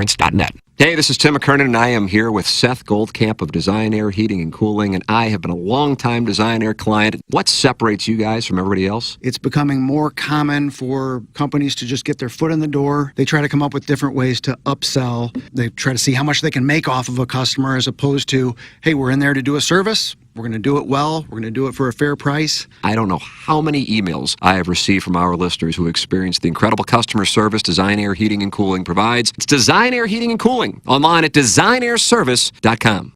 Biggie's Restaurant and Bar has been a staple of the community for over 30 years and is serving your favorites like the steak sandwich, waffle fries, and so much more. It's not just the food that's rocking. With a full bar and patio, Biggie's is the perfect spot for lunch, dinner, and a little laughter. Biggie's original hours are back. Open 11 a.m. till midnight, Wednesday, Thursday, and Sunday. And 11 a.m. till 1 a.m. on Friday and Saturday. Check out the full menu at biggiesrestaurant.com and stop in today. It's golf season, and that means it's time to start betting like a pro with the world's largest sportsbook right at your fingertips. Circa Sports. It's sports betting the way it should be. Shop the odds on the app for every tournament. Circa Sports has high betting limits, exceptional customer service, and more. Fund and bet like a pro anywhere, anytime. It's never been easier. Get your golf bets in for every tournament. Visit circasports.com today. If you or someone you know may have a problem with gambling, call 1-800-GAMBLER or text ILGMB to 833234. Temperatures are finally warming up here in St. Louis, and while that means more fun in the sun, it could also spell disaster for your lawn. Rain equals spring weeds, and now is the best time to get ahead of it. Green Envy has been here in St. Louis for more than a decade, servicing and treating lawns just like they would their very own. Crabgrass can lay dormant for years until the conditions are right, and the massive amounts of moisture we've had is sure to wake up even the oldest crabgrass seeds. Green Envy only uses products that have been formulated for Missouri soil, weather conditions, and turf types, not national generic products that are insufficient and ineffective. Let the experts at Green Envy help you choose the best treatment program for your lawn this season. Phone lines are open 12 hours a day, Monday through Friday, and Saturday 9 to 1 to take your calls and answer questions. Call Green Envy today at 636-757-1600 or visit greenenvylawns.com and make your lawn the envy of the neighborhood. Hey, this is Tim McKernan, and I am here with a great TMA sponsor, and that is Longo Biggs Injury Law Firm. And you may hear a bunch of out-of-state law firms advertising here and there all over on billboards and so on and so forth. But the thing is, oftentimes their goal is to just settle and move on, and that's not what you guys do. Yeah, this is CD Longo, and you hear us talking a lot about maximizing the value of cases, but what does that actually mean? Well, as Tim said, there's lots of personal injury lawyers in St. Louis, and everyone handles cases differently. We focus on getting the highest dollar amount for your injuries, not just getting a resolution quickly. We're constantly tracking all the settlements and verdicts in the area. This helps us advise our clients on whether a settlement offer is too low. And if the amount of compensation being offered is too low, we are happy to file lawsuits and proceed to trial to ensure our clients receive an amount that is fair. Visit our website or Google us at Longo Biggs Injury Law. The choice of a lawyer is an important decision and should not be based solely upon advertisements. The Illinois Recovery Center is dedicated to providing precise and authentic care to those seeking help and treatment.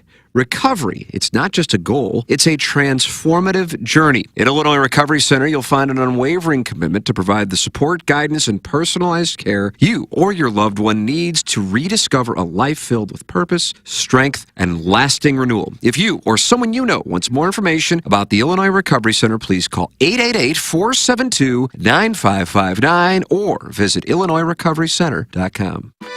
Want to take on some legends of TMA? Sound the same to someone who gives a damn about the best fans in baseball! Tired of The show's so great. Will there be a little speaker system out behind the dumpster, so in case you're servicing me, I'll be able to hear my name? Then nominate yourself to be this month's TMA Listener of the Month. And if you win, you'll get recognition and other stuff. Sometimes all you have to do to win the prize is be a female. All it takes is one fake girl to just throw this show completely off course. Give us your name, a photo, and other pertinent information at TMASTL.com. The TMA Listener of the Month Club, quenched by Milagro Tequila. Welcome to a brighter side of tequila with Milagro. Find out more at TMASTL.com. And as moist as a freshly baked Betty Crocker cake? It's the Brown and Crouppen Morning After. KPN-TFM HD2. Collinsville, St. Louis.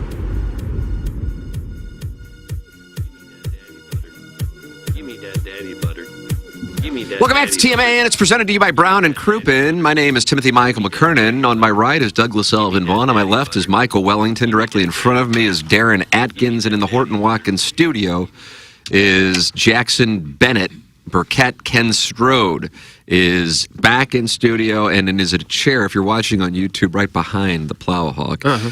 And it's perfect timing here, Doug, because in this 8 o'clock hour, we're going to be having the Munganast Daily Fantasy Sports Showdown, as it's now on...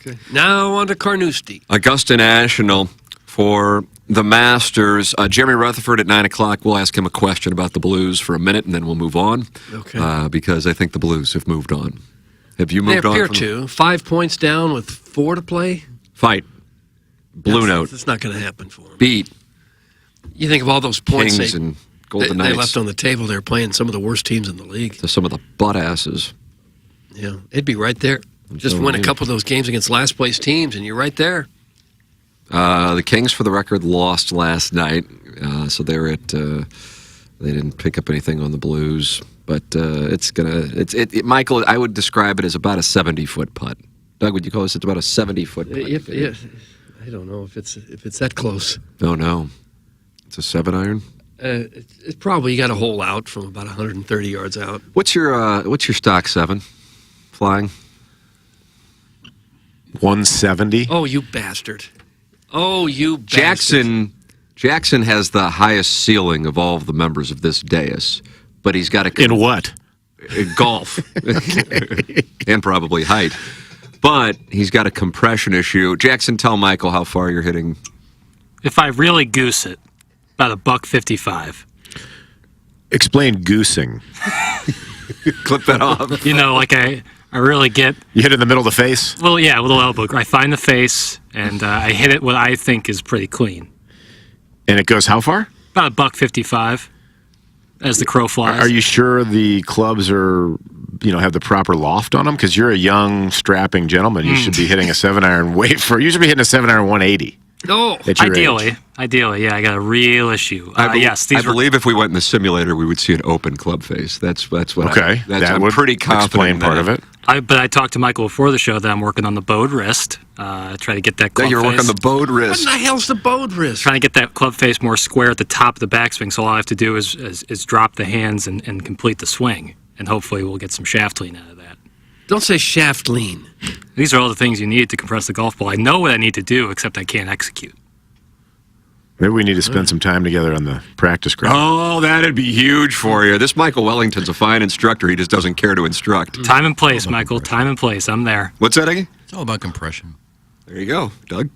Dynamite dropping. I had a session yesterday with Steve and Wildwood, the chairman. Who I think, if I had to bet, is going to win the J. Randolph Jr. Fan Page Club Championship.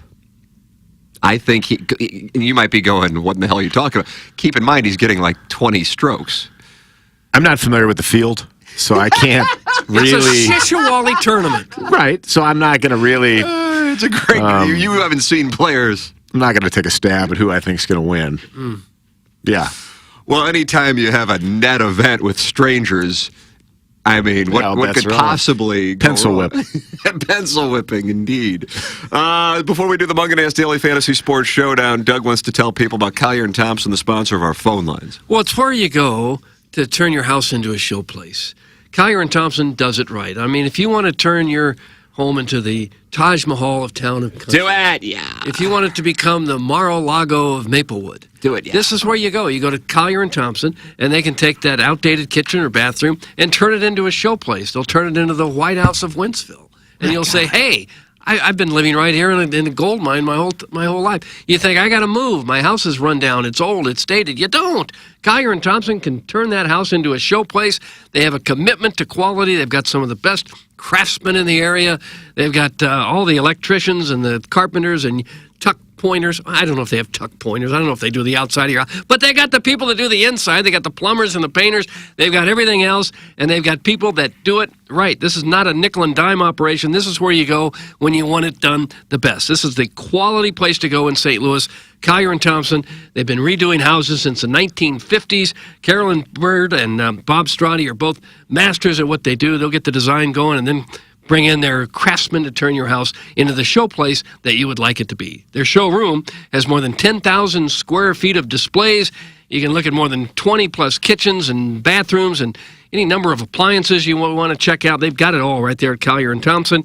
Their showroom is on Baldwin in Manchester next to Uncle Bill's Pancake House. Go and have yourself a stack of flapjacks and then go see what you want to do with your kitchen cabinets. That's my suggestion to you if you want to turn your home into the Biltmore mansion of Baldwin. Collier & Thompson can do that for you, and their commitment to quality. Collier & Thompson, come home to quality online at collierandthompson.com, collierandthompson.yes, please. Do you want to support the EDF Group as a sponsor of TMA? Well, it's real simple. Do you have a fire extinguisher at your work? The answer is yes, you certainly do. So please email the EDF Group at fire@theedfgroup.com so a technician can come out and explain to your team how the EDF Group can save your company money. Again, that email address is fire@theedfgroup.com. The EDF Group is hot and will prevent your facility from having hot fires. Experience the EDF Group difference. Learn more at the edfgroup.com. All right, ladies and gentlemen, it is time. Oh, is it? Ken Strode unveiling his Masters roster, going heads up against Doug Vaughn.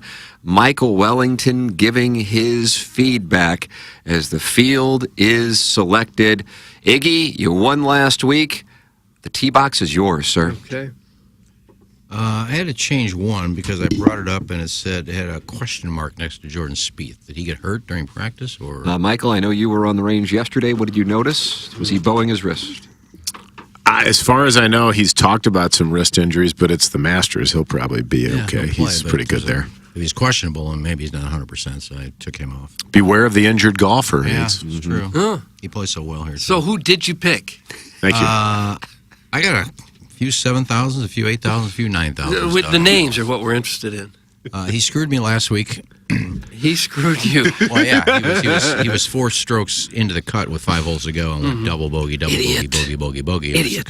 Who was that? I think he bounces back this week. I'm going with Harris English. Harris English. You like the Harris English pick? Bold, no. Sorry. You didn't like I mean, it. no offense. I just don't like the pick. Okay. Doug, now you get to see the process, okay. Michael. It's unbelievable. Especially coming off a double bogey finish. All right, let's see who I got. Russell Henley. Russell Henley is a play that is kind of getting a lot of attention this week. Is it? He was in the mix last year on Sunday, and he struck me as a guy who was a little nervy with his putts on those greens while in the mix. Michael, thoughts on the great ball striker, Russell Henley? Traditionally a good putter. Georgia guy, like Harris English, another Georgia guy. I think Henley played pretty well last week, so I got to say, out of those two picks, I'd lean towards Henley just because he's playing Nice better. pick, Doug. Yeah, okay, good pick by me. Bad pick by you, Gee. Well, it's good because I'm going in the $7,200 range, and I'm going with Russell Henley. Oh, no. Wait a minute, you're picking him too? Can you do that in this? No, Doug can switch if he wants. you can switch. I picked this yesterday. So I just picked mine 2 seconds ago. Well, and you can pick another one if you Well, like. you can change too. Well, that was better than Harris English, I felt like. Bryson DeChambeau. Oh, wow, Michael. Here is a guy who talked a big game about Augusta National, but really hasn't played well there since, what was it, an amateur event, if I'm not mistaken, or something like that? I'm not sure if he's ever played well there. I feel like his short game is not the kind of short game that excels at Augusta. You know, he plays those clubs that are really long, and I feel like his touch is not the kind of touch you need to win Augusta. I'm not a big fan of that pick. I couldn't help it. I It was closed out my of the eyes box. and I get picked it. Don't All worry right. about it. He can overpower that course, Doug. Well, we'll see, won't we? We'll see. Did you like the pick that he just made? No, I wouldn't have picked him. Mr. Licks with a thought. Oh, this isn't Masters related. He just says, can they do anything about all the vinyl siding in Warson Woods? That's from Mr. Lick. No, that's not Collier and Thompson's thing. It's not vinyl siding, no. They could fix the kitchens and baths there for sure. Iggy, go ahead. At 8,000, he's been playing well this year. Who is it? You're so impatient. Well, I just want to know the name. What are you waiting for? I like how I pick the guy. Go through the process. So dramatic. But no one cares, really. He seems to play well here. If he can get his putting down and has a good putting week, if he can go. Who the hell is it? Pull the curtain back. If he can be in the top 10 in strokes game putting, I think he's got a shot this week. Shane Lowry. I love the Shane Lowry pick. I gotta tell you, I love the Shane Lowry pick. Iggy. Success in the Ryder Cup can also lead to success in majors. Sure it can. I like that pick. Iggy, nice, savvy pick. Matthew Pavone. I got to tell you, I like this play. I think this, if you were giving me a sneaker play in the 6,000s, and I realize most people don't know who's costing what, it would be Matthew Pavone.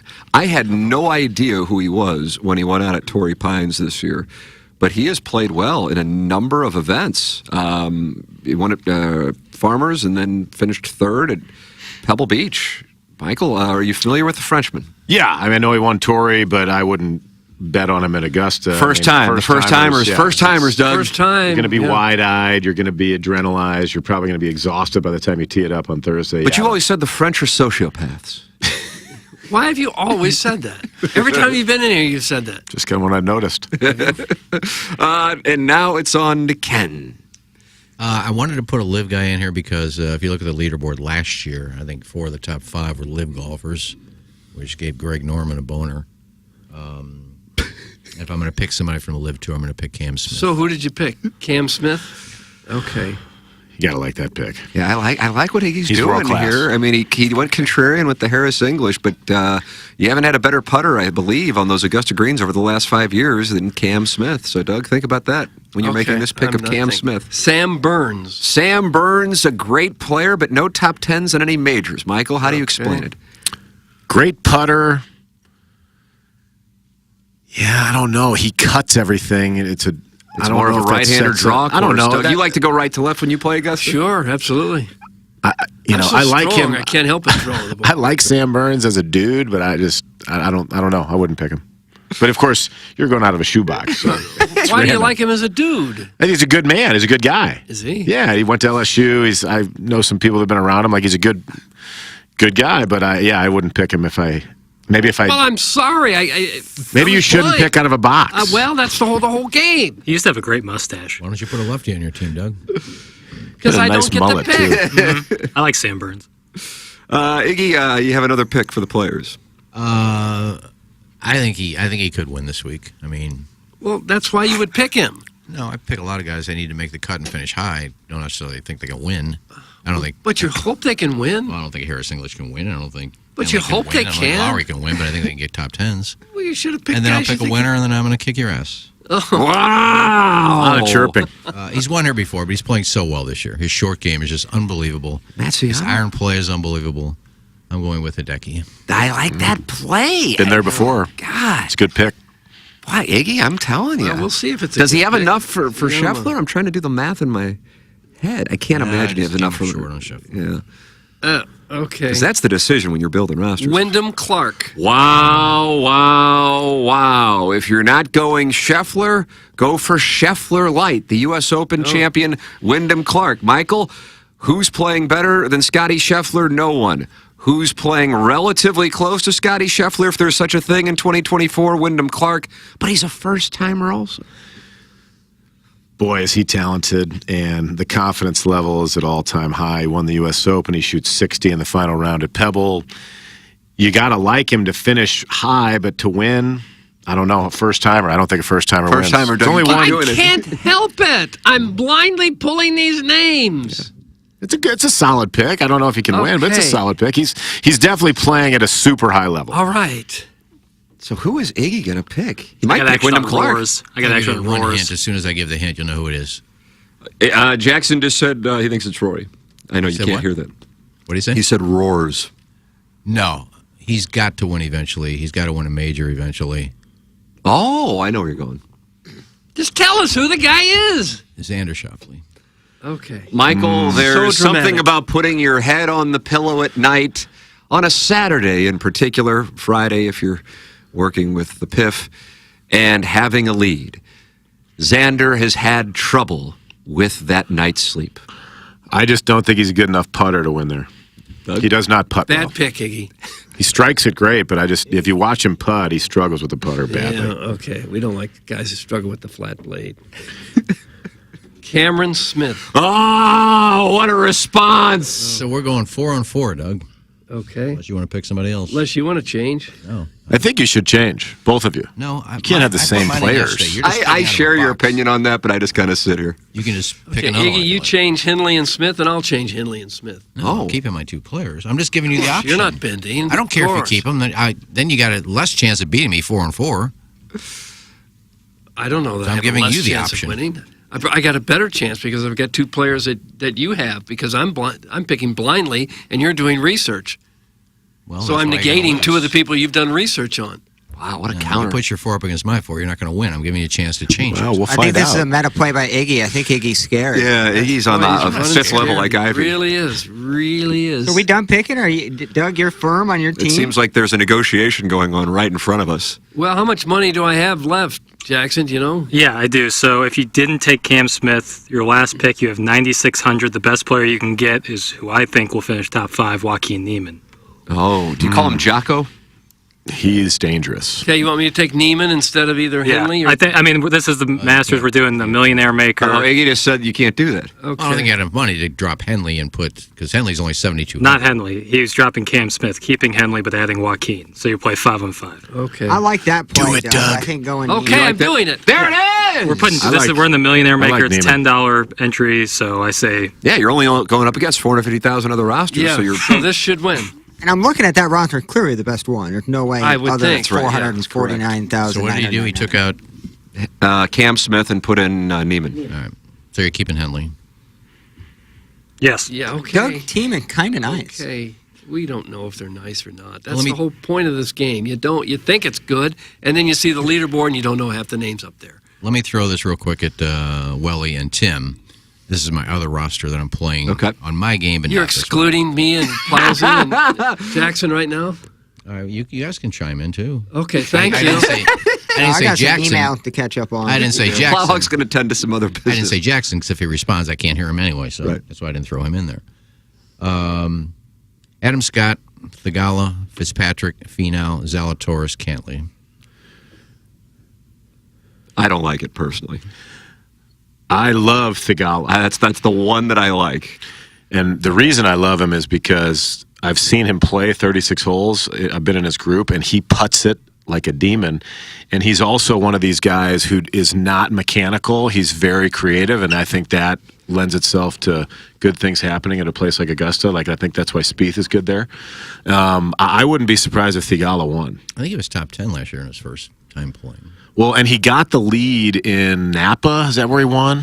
Yeah, and he won in he Napa. was very comfortable with the lead once he got it. He was comfortable at the waste management. Yeah, He's got a really I bad just- break on a great tee shot on, what was it, 17? Yeah, he, I think, is a very dangerous man. The Adam Scott thing I like because, he's been there. He's putting a little bit better. Who are your other ones? Fitzpatrick, Finau, Cantley. Finau. And the one I'm thinking about is Finau. Zalatoris. I mean, Finau with the putter is just frightening. I mean, You're just bringing 2 guys in. I mean, one on each. In my opinion, I don't know what yours is on it. You're more focused on Schauffele and the putter. I'm more. I just think there are some guys, and I know Johnny Miller used to hammer this point home, and it pissed some people off who are familiar with the game. The average viewer doesn't care, who have a tough time playing with a lead. And I think Schauffele and Finau are both in that category. Finau's been able to close it out, but not at this kind of yeah, I just don't venue. like Finau on really fast greens. I don't like Schauffele really on any greens. But I love Thigala. Adam Scott can do it. Adam Scott, he's a little bit older. He's been there. He knows where to miss there. So I think that's a big advantage. So I like that team. 100. I had to put a 70. I like that team better than your other team. Wellington, South, Thigala seems like the best of guys. Yeah, really happy guy, funny guy. Were you caddying for Nagel, and he was in your No, actually, I caddied one time for a guy named Nick Mason in the Corn Ferry event in Louisiana. They don't even have the event anymore, but we got paired with Thigala, and he was like fresh out of Pepperdine. And I just remember thinking, man, this guy putts it so good. And then he just took off after that. This is like 3 or 4 years ago. Can we get past hearing about who the good dudes are? Who are the jackwagons? Who are the horses' asses? Boy, I think Reed would probably fall in that category. Doug P. Reed. Okay. But you know that. I've heard that. I don't know it, but I thought you spent time with him at no, Napoli. I've never met the guy. I don't know. I mean, it's nobody's really bad when you're actually in the round. It's just stuff that's done like on the practice ground or in the lunchroom or that kind of stuff. I mean, I don't know. I'd have to think about it a little bit. Okay. What about Chris DeMarco? So I think I texted in when you were, worried about Chris DeMarco. Where you said Chris DeMarco choked in the 05 Masters, which was you caught me on that. He did not choke. No, I knew somebody. choked, and Tiger choked actually. He tried to, but he ended up winning. So I was actually. It's funny. I was in the locker room with DeMarco like right after that article came out, and I know everybody just blew him up because of what he said, but I don't care who you are, whatever business you're in, doesn't everybody want to raise? I mean, who doesn't want to raise for their work? You do, but you're saying Saudi, give us money. You're giving it to the big tour, give us money. We deserve money. Well, I don't know if he said we deserve it. He said, it'd be nice if they bought the tour, which what player, plus Tiger's going to come out there in 2 years on that tour, and the money's going to go up anyway. Oh, you think he'll play that regularly? Oh, yeah. Really? Yeah, because he can ride the cart. Oh, great. I just didn't know if he would to I think he will. I think great. Tiger, he wants to play. He loves competition, right? Yeah. And he knows all those guys. He's friends with all those guys.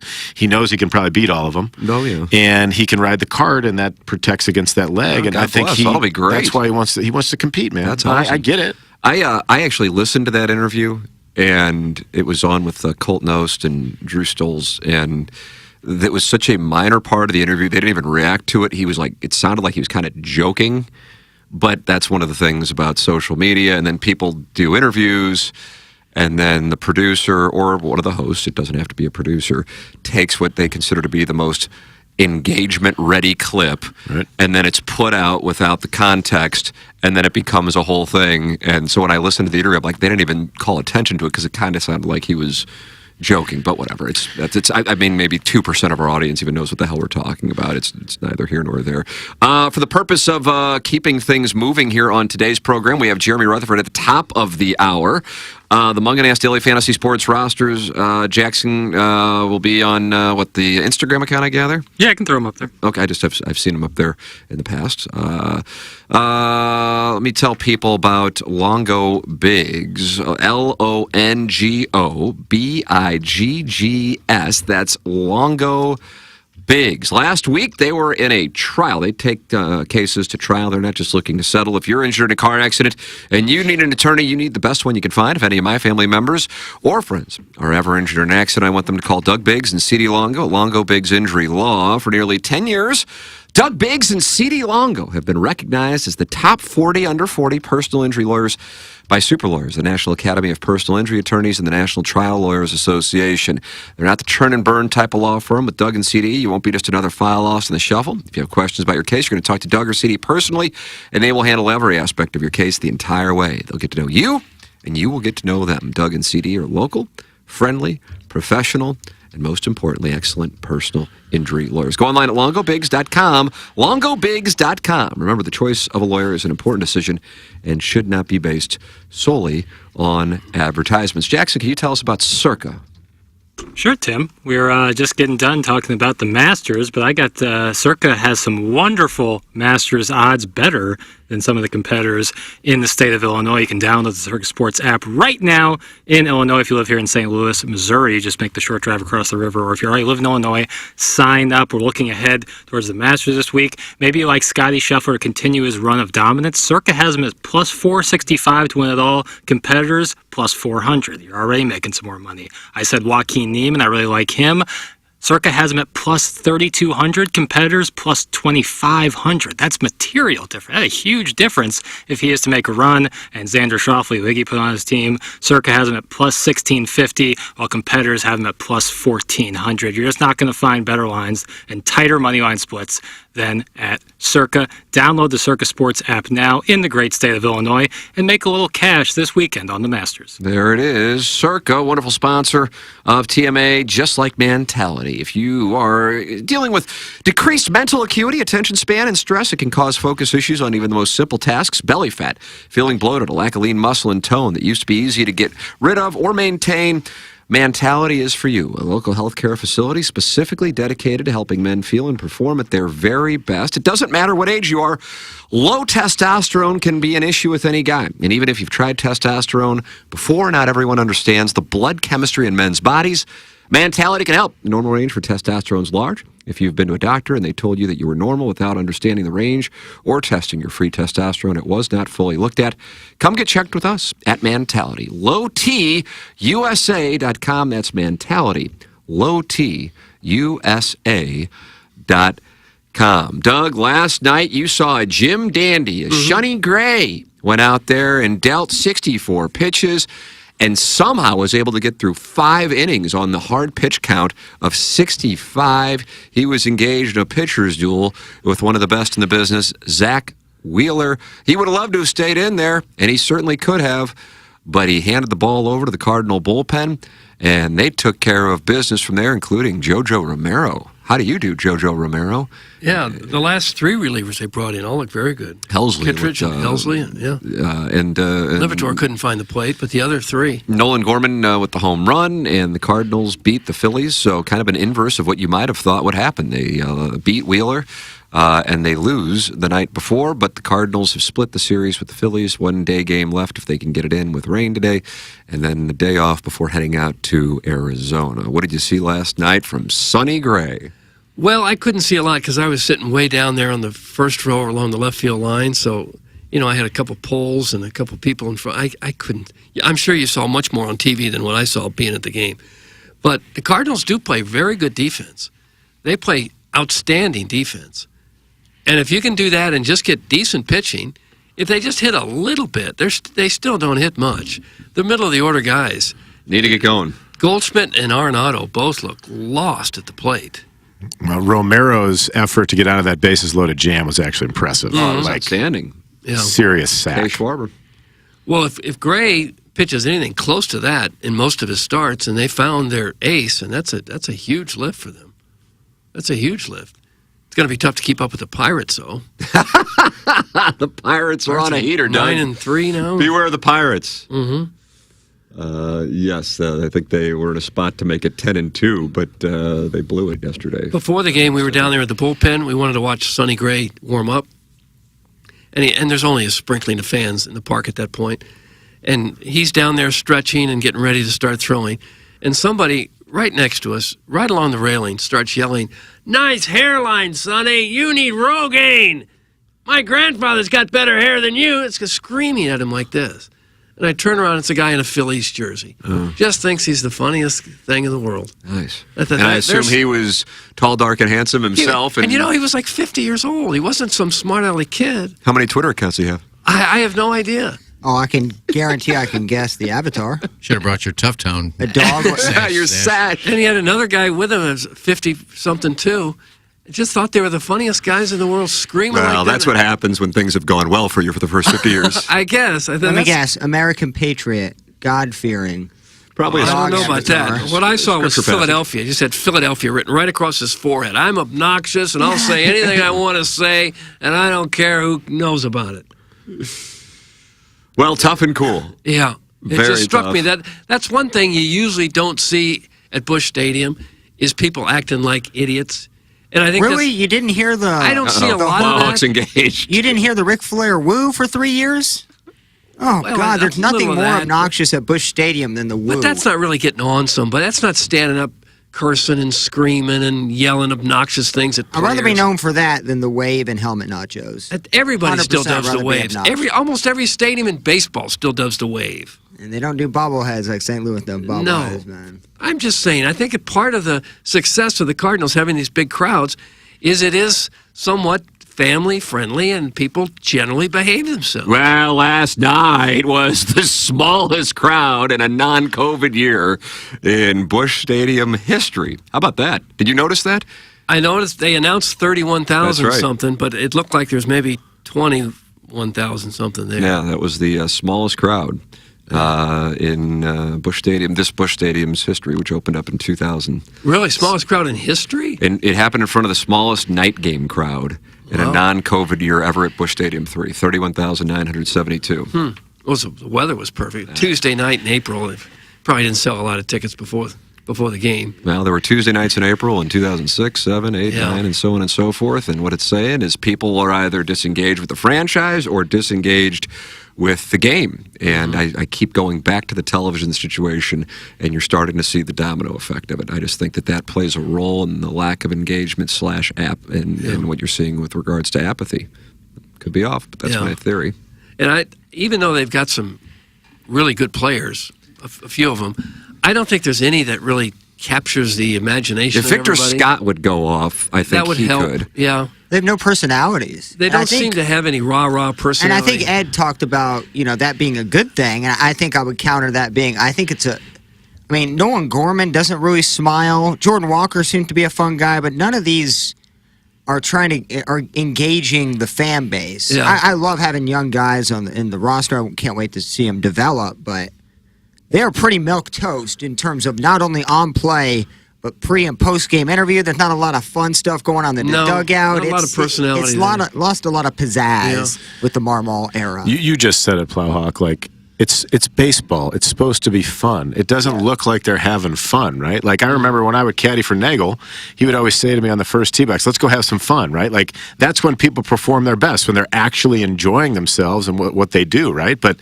it just doesn't. Just certainly not last year and this year so far. I know they're a little better this year, but. Have some fun, guys. Smile a little bit. Like I've seen happier faces on like 4 straight days of like all days at Burger King working than Nolan Gorman did when he hit his home run. Like it just showed me a little something. Yeah. Boy, the cat. I don't know if anybody watched the post-game interview on the field with the cat. The cat had. Did you see it? Oh, probably I not. didn't. But God, the cat had. It was like it reminded me of the Troy Gloss spring training interview we oftentimes cite. I'm like, wow, boy. Can you give me more? Oh my God! Holy and body language is important. It can be a window to what's happening inside. How much energy you've got and enthusiasm you've got. Even when Pujols was in his heyday, if somebody else hit the home run, he was the top step guy, first guy to greet you coming into the dugout, clapping his hands, slapping people on the back. I just think they need maybe a little bit more of that. Maybe that's a completely shallow way to look at it. But I kind of like to have some rah-rah guys that look like they're shaking it up a little bit. I'm with you. And honestly, I bash the pepper grinder and all the bits, but we kind of need Newt Barr and that pepper grinder in the dugout just to get a little maybe he'll help life. with that. Yeah. Remember when they splashed water on your face after a home run? Like all those things are quirky. I'm not saying it's going to get fans in the stands, but I think it gets you to care about it a little bit more. Yeah, I think if they there's care. probably something to that. It might be since Wainwright left, and Wainwright did a lot of that. All of it, and almost. if the players see, well, if our veterans doing that, it's okay to do it. Now with nobody in there, and you got these, mush faces that are down to business. Mush faces. Arenado, no expression. Arenado, Goldschmidt, they do their work, and the young players are afraid probably to do it because they don't have like a Wainwright in there to say, hey, if he's doing it, that's okay. Let's have fun. Could be something to that. I actually think there's the tone is set by either the highest profile player or the veteran, and oftentimes it's an overlap there.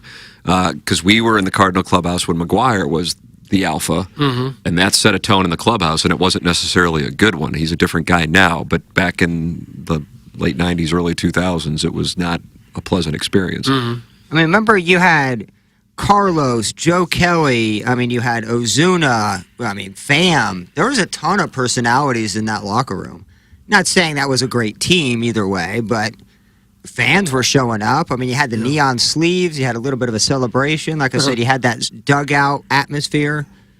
And it literally looks like they just punched in their clock to like a double at Costco. Like they just started and like come on, dude. Well, for sure, you'd rather have good players than a bunch of comedians out there. I think there's a fine line between the two. When they assemble the team, I'm not sure they take into account a lot. Take a personality test. Yeah, do we have a Rex Hudler here who's going to keep everybody laughing? Oh, the Wonder Dog. Yeah. You'll be laughing if you go to Ted Drew's, Doug. A St. Louis tradition since 1929. Ted Drew's Frozen Custard on Chippewa is open for its 95th season. 95 years. 4 generations of family serving St. Louisans that famous frozen custard. Family-owned and operated, Ted Drew's remains a family-owned and operated business founded on the motto of our business is service, and they are committed to providing exceptional service in a warm, welcoming atmosphere to customers of all ages. That's why when you walk up there and you see the line and you go, oh my goodness, and then somehow you have your Ted Drew's frozen custard within a matter of minutes, that's because of the service at Ted Drew's. Whether it's a hot summer day or a chilly evening, Ted Drew's frozen custard is the perfect treat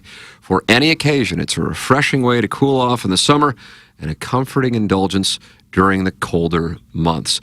Ted Drew's, and they also have the gift shop right there on Chippewa, and Ted Drew's online at teddrews.com. Ted Drew's frozen custard, it really is good, guys and gals. I made reference to the blown save in Pittsburgh and how Pittsburgh native David Bednar was booed off the mound. What do we have here, Jackson? Because you wrote, who's cutting onions? So Rowdy Tellez. So David Bednar blew a save yesterday against the Tigers. 4 runs in an inning, Doug. Well, it happens. Pirates faithful booed him. Well, they're used to winning baseball. Yeah, Martin Perez should have got that win. Martin Perez take. I needed it, you know? Is this a fantasy thing? Mm-hmm. Got it, okay. I didn't know why. Yeah, so David Bednar, he blew the save. As he walked off, they were booing him. Rowdy Tellez, first baseman for the Pirates, in the media scrum in the locker room, came to the defense of the closer. Okay. Should probably put on there. This is the pride of Pittsburgh. To everybody, we don't do that out here. We're a good team. We're winning for a reason. We're going to get our man back on track. But what happened today is, I think, unacceptable. And we as a group in Pittsburgh got to be better. It's an all-star for a reason. And we just have to be better. So, that being said, 2-time All-Star. David, I know it's a little emotional. What does it mean to have your guys like that behind you right now? No, it's huge. Obviously, there's peaks and valleys through every season, and we're gonna get over this. It's definitely tough, but seeing these guys have my back, it's huge. Who's cutting onions? I gotta be honest. Can we not just boo? Well, you shouldn't boo your hometown team, no. After giving up 4 runs? No, unless if they don't try, if there's no effort there, that's one thing. If they just give up a hit, you don't boo them. One hit? I'm talking, I'm talking 4 runs and you boo you don't boo your guys. I'm booing the hell out of that dude. Why? Because he has Martin Perez on what's the name of the team? My team sucks. No, Michael Gersh. You switched the name to Michael Gersh. Yeah, well, that's how they're playing right now. No, I don't think you ever boo your hometown team unless they're not trying. I boo. If a guy walks down to first base on a ground ball, boo him. But if a guy gives up a home run, he didn't mean to do that. He's trying. I love how he says, this is Pittsburgh, we don't do that. Are they known for not booing? Well, they're known for not necessarily many people being there, so therefore... That's one of the issues. The Pirates, for the record, Doug, as you said, it's going to be tough to catch them. Mm-hmm. They're 9-3 and have the highest winning percentage in the National League. And the National League Central. And everybody was talking about how tough a division this is going to be. Right. Who says? Yeah, where are they now? The Pirates are 750 winning percentage. Brewers, 700 winning percentage. Cubs, after blowing a monster lead 2 nights ago in San Diego, bounced back to win last night. They have a 636 winning percentage. The Reds, a 545 winning percentage. And in the cellar, your St. Louis Cardinals, but they're a 500 team. Mm-hmm. Who would have thought? I thought there was a chance that maybe one team would be above 500. Yeah. But look at this. Where are all the National League Central haters? They're running away and hiding. No. I guess, based on who the Cardinals have played, if you could come out of that 500, you'd probably take it. I mean, the Phillies were a World Series team. The Marlins were a playoff team. The Dodgers are the best team. You go 500 against those first 4 teams, I think you take that. Phillies, Marlins, and Padres all under 500 at the moment. But again, they played the Cardinals 3-3 and 2 times. So, if you're going to lose 2 of 3, obviously it's going to play a role in what your record is at this particular point in the season. So, anyway, there it is. Fun facts for no and tell in Pittsburgh last night or yesterday afternoon. I just don't know that you should be crying about it. I don't understand why there was... that's the part... I get a guy sticking up for his teammate, especially a guy who has a track record of Bednar. He's not a household name, even though he's been an all-star, just because if you're, playing for the Pirates, it's tough to be a household name. And you got to have an all-star somewhere. It's exactly right. But I didn't see, Jackson, did you see the clip? Do you know what was going on that made it emotional? I don't know. I just like, when a guy's down from Pittsburgh, playing for his hometown team. I'm sure this is his dream to play for the Pirates, even though, not the greatest of organizations, but to play in your hometown and to get booed like that really probably stings real bad. And to have your first baseman right there with you, I don't know. I really like that kind of stuff. No, there's. That's when the teammates are supposed to step up when you've done something bad. If you hit the game-winning home run, you don't need your teammate patting you on the back. You know you did well. It's when you blow it. That's when you need somebody to have your back. What about when you are running really hard but not hard enough for the manager in the third game of the season? That's when you get traded and now lead the major leagues in home runs. Doug Tyler O'Neill went over the green monster yesterday. He cannot stop hitting bombs. He's got like 6. I think he leads the entire major league in home runs. His OBP is like 1,500. Like, it's insane. And Aroldis Garcia leads the American League in RBIs. Rosarena having he's a top 50 player. Ouch. Also, Raditella is a good earner. Mm-hmm. Oh, he is? Mm-hmm. That means he's Jewish. Correct. Okay. And I love his look and style. So hold on. The soundbite was only included because the gentleman... No. Just a little back of the baseball. I want Irish guys talk. I want Rory McIlroy. Actually, he's from the north. We don't recognize the north, and the north's problematic. I would have thought Rowdy Tellez would be an Hispanic gentleman. He is. There are a lot of... I didn't know there were Hispanic Jewish folks. I guess there are. Like I said, this is an educational program. It really is. It always has been at its core. We're going to have Jeremy Rutherford joining us coming up in the 9 o'clock hour, which is presented to you by Schaefer Door Company. JR brought to you by Mark Hanna. And send your emails in for our Design, Air, Heating, and Cooling email today, the morning after at InsideSTL.com. Don't forget to transform your story at the Illinois Recovery Center. At Illinois Recovery Center, the team believes in the strength of every individual's journey to recovery. Whether you're taking the first step or continuing your path, the IRC's dedicated team is here to support you. Well, why choose Illinois Recovery Center? Well, they have a holistic healing approach, expert care and guidance, safe and welcoming environment, tailored programs for lasting recovery, top-notch facility, and accommodation as well. The IRC builds the unwavering determination to thrive beyond the shadows of the past. Whether you've made the life-saving choice to seek help on your own, or you want to be prepared for the other end of an addiction intervention with a loved one, the chance to learn about addiction recovery is available to you at the Illinois Recovery Center in Swansea. If you or someone you know wants more information about the Illinois Recovery Center, please call 888-472-9559 or visit IllinoisRecoveryCenter.com. Design, Air, Heating, and Cooling email today at 9:45. Jeremy Rutherford on the other side of our top of the hour commercial break.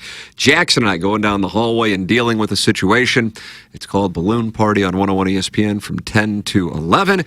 There is your captain's log for the next couple of hours here with TMA and 101 ESPN. It is the morning after, presented to you by Brown and Crouppen. I get asked all the time by people, if I'm in an accident, what should I do? And while yes, you should call the police, exchange insurance information, and take pictures of the scene, all those things are important. But the most important thing you need to do is hire a personal injury lawyer. This is Doug Biggs from Longo Biggs Injury Law. And if you've been hurt by someone else's negligence, don't take on the insurance company yourself. Insurance companies have teams of people and a playbook designed to keep you running in circles so they can pay you as little money as possible for your accident claim. If you don't have a lawyer, they know you can't bring your claim to court, and they will never give you full value. We recently took an offer from an insurance company without a lawyer on the case from $12,000 to $200,000. You can't get that kind of result without an attorney on your case. Even if you don't hire us, you need to hire a personal injury attorney. Check us out online at longobigs.com. Temperatures are finally warming up here in St. Louis, and while that means more fun in the sun, it could also spell disaster for your lawn. Rain equals spring weeds, and now is the best time to get ahead of it. Green Envy has been here in St. Louis for more than a decade, servicing and treating lawns just like they would their very own. Crabgrass can lay dormant for years until the conditions are right, and the massive amounts of moisture we've had is sure to wake up even the oldest crabgrass seeds. Green Envy only uses products that have been formulated for Missouri soil, weather conditions, and turf types, not national generic products that are insufficient and ineffective. Let the experts at Green Envy help you choose the best treatment program for your lawn this season. Phone lines are open 12 hours a day, Monday through Friday, and Saturday 9 to 1 to take your calls and answer questions. Call Green Envy today at 636-757-1600 or visit greenenvylawns.com and make your lawn the envy of the neighborhood. Hey, this is Tim McKernan, and I am here right now with James Carlton of the Carlton State Farm Insurance Agency. I made the switch to start working with you, James. It couldn't have been easier to make that switch to start saving money. Well, I appreciate that, Tim, and we appreciate your business. Yeah, this is the time to save money. My goodness, we're all feeling it at the grocery store, at the gas pump, etc. So if you've noticed that your insurance rate has gone up, I want to stress how easy it is to get a proposal from us by going online at carltoninsurance.net. Carlton State Farm Insurance Agency online at carltoninsurance.net. Want to take on some legends of TMA? Sound the same to someone who gives a damn about the best fans in baseball! Tired of it! The show's so great. Will there be a little speaker system out behind the dumpster, so in case you're servicing me, I'll be able to hear my name? Then nominate yourself to be this month's TMA Listener of the Month. And if you win, you'll get recognition and other stuff. Sometimes all you have to do to win the prize is be a female. All it takes is one fake girl to just throw this show completely off course. Give us your name, a photo, and other pertinent information at TMASTL.com. The TMA Listener of the Month Club, quenched by Milagro Tequila. Welcome to a brighter side of tequila with Milagro. Find out more at TMASTL.com. When we think of a real estate agent, we think of somebody simply selling our home or finding us a new one. I mean, they're all the same, right? Okay, here's the comps. We'll take some pics, we'll post them, and I'll get back to you, okay? A home is life-changing, and your real estate agent should reflect that. Honesty, integrity, and someone who will go above and beyond to make your dreams come true. The Jeff Lotman Group with Compass Realty. We're different because you're different. We want what you want. Experience the difference today at jefflotman.com, bringing people and properties together. Biggie's Restaurant and Bar has been a staple of the community for over 30 years and is serving your favorites like the steak sandwich, waffle fries, and so much more. It's not just the food that's rocking. With a full bar and patio, Biggie's is the perfect spot for lunch, dinner, and a little laughter. Biggie's original hours are back. Open 11 a.m. till midnight, Wednesday, Thursday, and Sunday. And 11 a.m. till 1 a.m. on Friday and Saturday. Check out the full menu at biggiesrestaurant.com and stop in today. In business since the 50s, Collier & Thompson are known for kitchen and bathroom remodels. But they do so much more. If it's an interior remodeling job, Collier & Thompson can probably help. Basements, wine rooms, man caves, bars, accent rooms, fireplace walls, office, you name it. No need to visit 5 to 10 showrooms when Collier & Thompson provides all your needs in their showroom on Manchester Road in Baldwin. Come home to quality with Collier & Thompson. Let them bring your dream remodel to reality. CollierandThompson.com. Here's Action Jackson with 3 more ways to get TMA content. Watch TMA on YouTube. Click the bell to subscribe. Download the podcast. Find it at TMASTL.com or wherever you podcast. And check us out on TikTok at TMASTL. Thanks, Jackson. It's the Brown and Crouppen Morning After on 105.7 FM HD2. Bet like the pros with the world's largest sports book right at your fingertips. Circus Sports is now available in Illinois. Hi, I'm Derek Stevens. I've been a lifelong sports bettor and I'm the owner of Circus Sports. We're excited that the Circus Sports app is now ready for action. Experience big app bets with high betting limits, tight money line splits, and more. Now you can download, fund, and bet like a pro from anywhere in Illinois. Download your new bookie today at circusports.com. If you or someone you know may have a problem with gambling, call 1-800-GAMBLER or text ILGAMB to 833-234. The choice of a lawyer is important and shouldn't be based on an ad. After a serious car accident, people have 2 questions. Why me and what now? Well, no one knows why you, but I'm Terry Crouppen and my law firm Brown & Crouppen sure can help with the what now. Car repairs, medical bills, lost wages, pain and suffering. We're Brown & Crouppen and we've got all those answers. All you have to do is call 222-2222. Live from the Michelob Ultra Studios, KPNT-FM HD2, Collinsville, St. Louis. This is TMA All Day. You got to be on acid to understand what's going on this show. It's the Brown and Crouppen Morning After. KPNT-FM HD2. Collinsville, St. Louis. Welcome back to TMA, and it's presented to you by Brown and Crouppen. Welcome to the Schaefer Door Company, 9 o'clock hour. Timothy Michael McKernan, Douglas Selvin Vaughn, the Plowhawks on the ones and twos. And in studio now, Mark Hanna of Evergreen Wealth Strategies with his son Benjamin in studio and getting a chance. Doug, Benjamin is interested in getting into broadcasting, and you and I said we want to encourage him to do it. We think it's a great industry. I would say print media. There seems to be much bigger upside in the newspaper industry. I didn't know we restarted our internship program, but I do love the energy. Son, I'm going to cut right in here. Oh, no. Don't listen to a word any of these people say. Doug, what's going on? Yeah. Journalism is not a great career path. I only chose it because it gives me a chance to watch what other people are doing and then criticize them for that. Things that we ourselves, of course, are not able to do, but then we sit here and then criticize them and then sometimes create narratives of why we don't like them. But what about the complete accountability that comes from somebody has to hold them accountable. Well, there's two sides to it. There can be, great examples of what you should do in life and examples of what you shouldn't do. We are one of the examples. You pick and choose what you want to believe, but... We indeed have important roles. We're the gatekeepers of truth, or at least our opinions. That's about all we care about. Put that on the wall. Gatekeepers of our own opinions. That's who we are. I like that. We just had this sent in, and it's called An Excerpt from My TMA Tell-All, Chapter 23. They Don't Believe What They're Saying is the title of the chapter. Oh, no. Doug just said, there's nobody more obnoxious than Philly fans. And then the Plowboy said, what about people wooing for the last 3 years like Ric Flair? And then Doug says, well, everybody does that. And then the Plowboy says, yeah, but we do the wave. And then Doug says, every fan base does that too. And then the Plowboy says, yeah, but Helmo nachos. And Doug says, they all have food. And then the Plowboy says, but what about the management and bobbleheads, bro? Thanks. That's from Ellen Foley's Hot Take Ghostwriter. We don't cheat with good friends. Put that on a T-shirt, just that excerpt. That whole conversation, yeah. Put that on the wall somewhere. And that's why Benjamin needs to get into broadcasting, to be able to do that. I don't know if everybody can do this. You know what I mean, Doug? I don't know if everybody can You're born with some of this talent that you're looking at now. What's his email name? It's Mark? mighty impressive. It really is. Jeremy Rutherford is brought to you every week by Mark Hanna of Evergreen Wealth Strategies, who's online at evergreenstl.com. Call him at 314-889-0503. He's a wonderful gentleman. He's a life Sherpa, and he will make you feel better when you're off the phone with him talking about your financial situation. JR, good morning.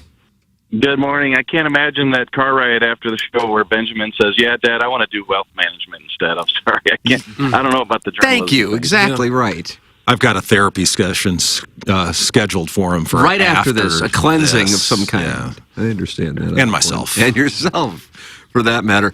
JR, we got Blues, we got Blackhawks tonight. Unfortunately, it doesn't look like either team's going to be partaking in the Stanley Cup playoffs. The Kings lost last night. If anybody's holding out hope, how much hope would you give, JR, or have you completely turned the page to 2024, 2025? Yeah, definitely. That's it.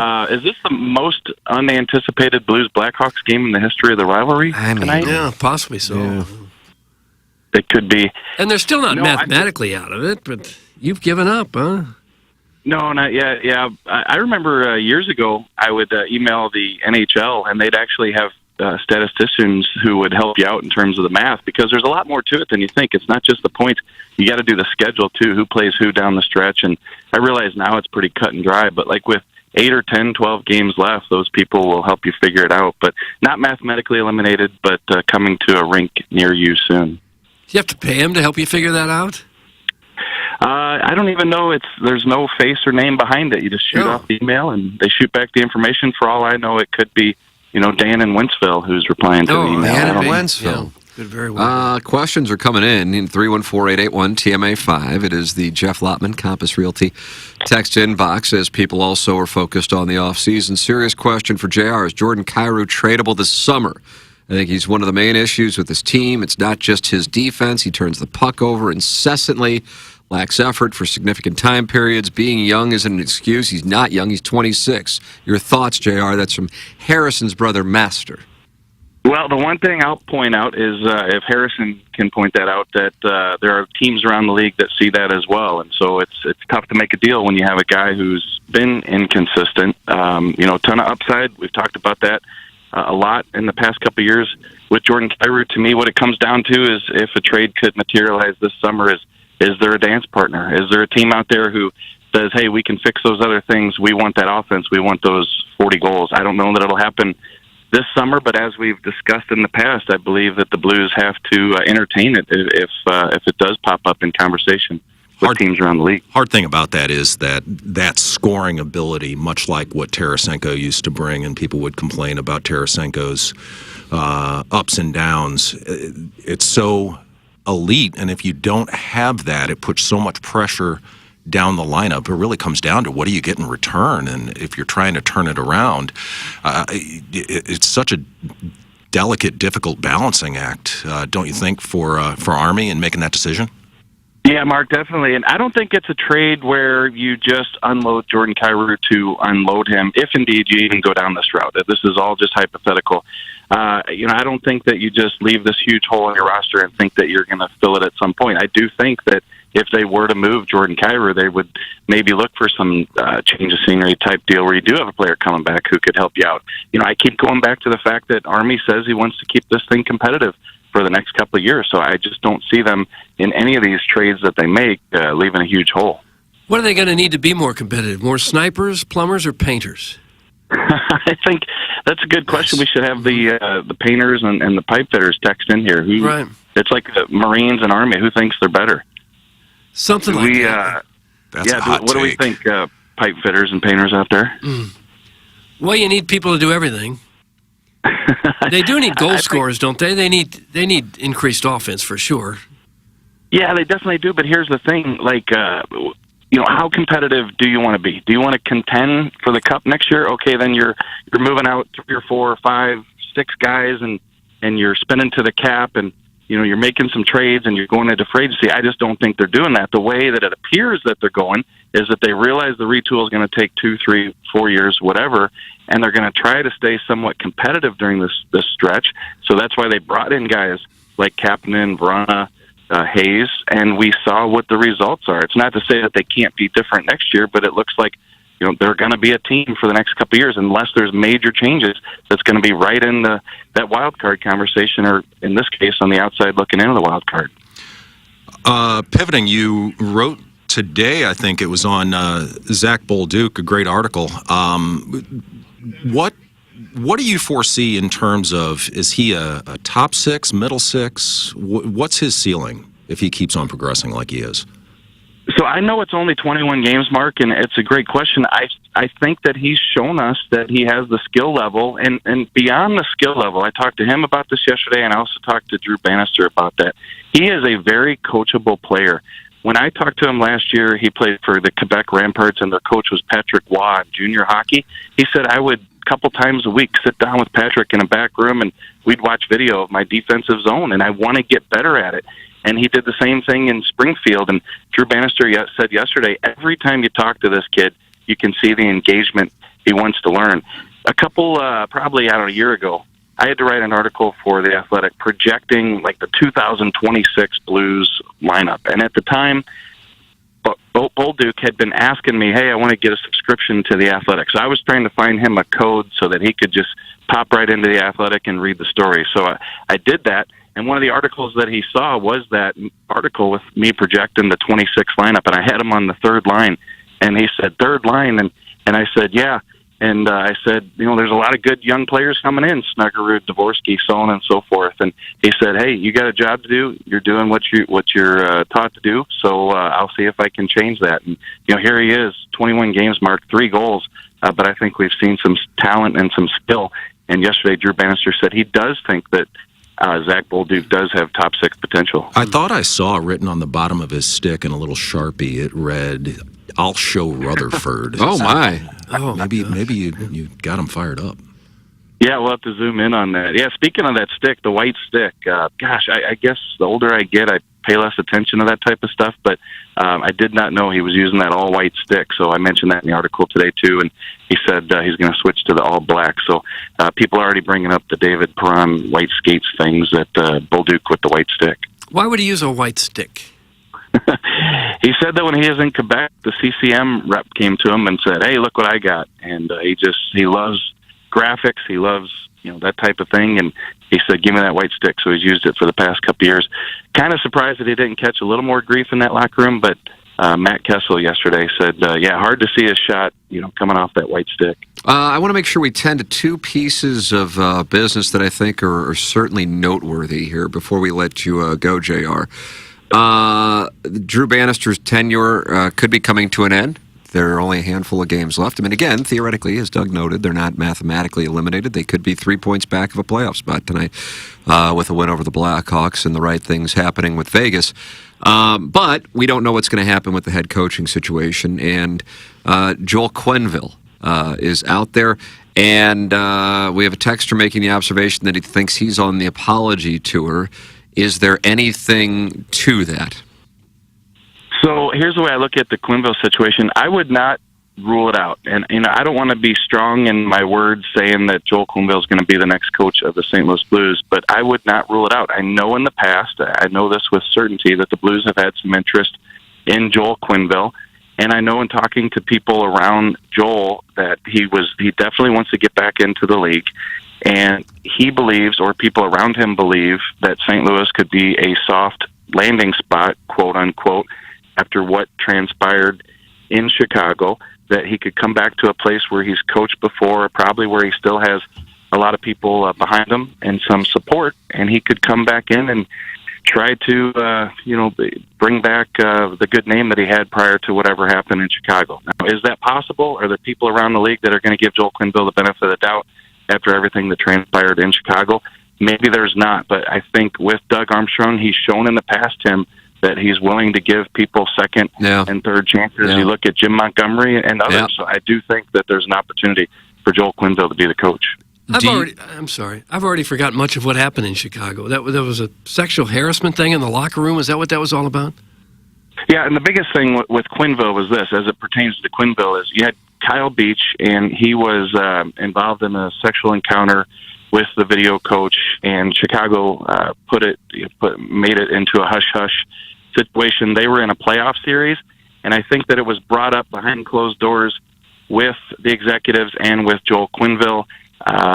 He was told to move on from it. They would take care of it. They did not take care of it. Mm-hmm. And Joel Quenneville, according to the general public, guilty of not making a bigger stir of things because of he knew some of the things behind the scenes. So, yes, as Tim alluded to a second ago, I think Joel Quenneville was on the Cam and Strick podcast and brought up some of these things and basically came out and said that he just didn't know a lot about that situation.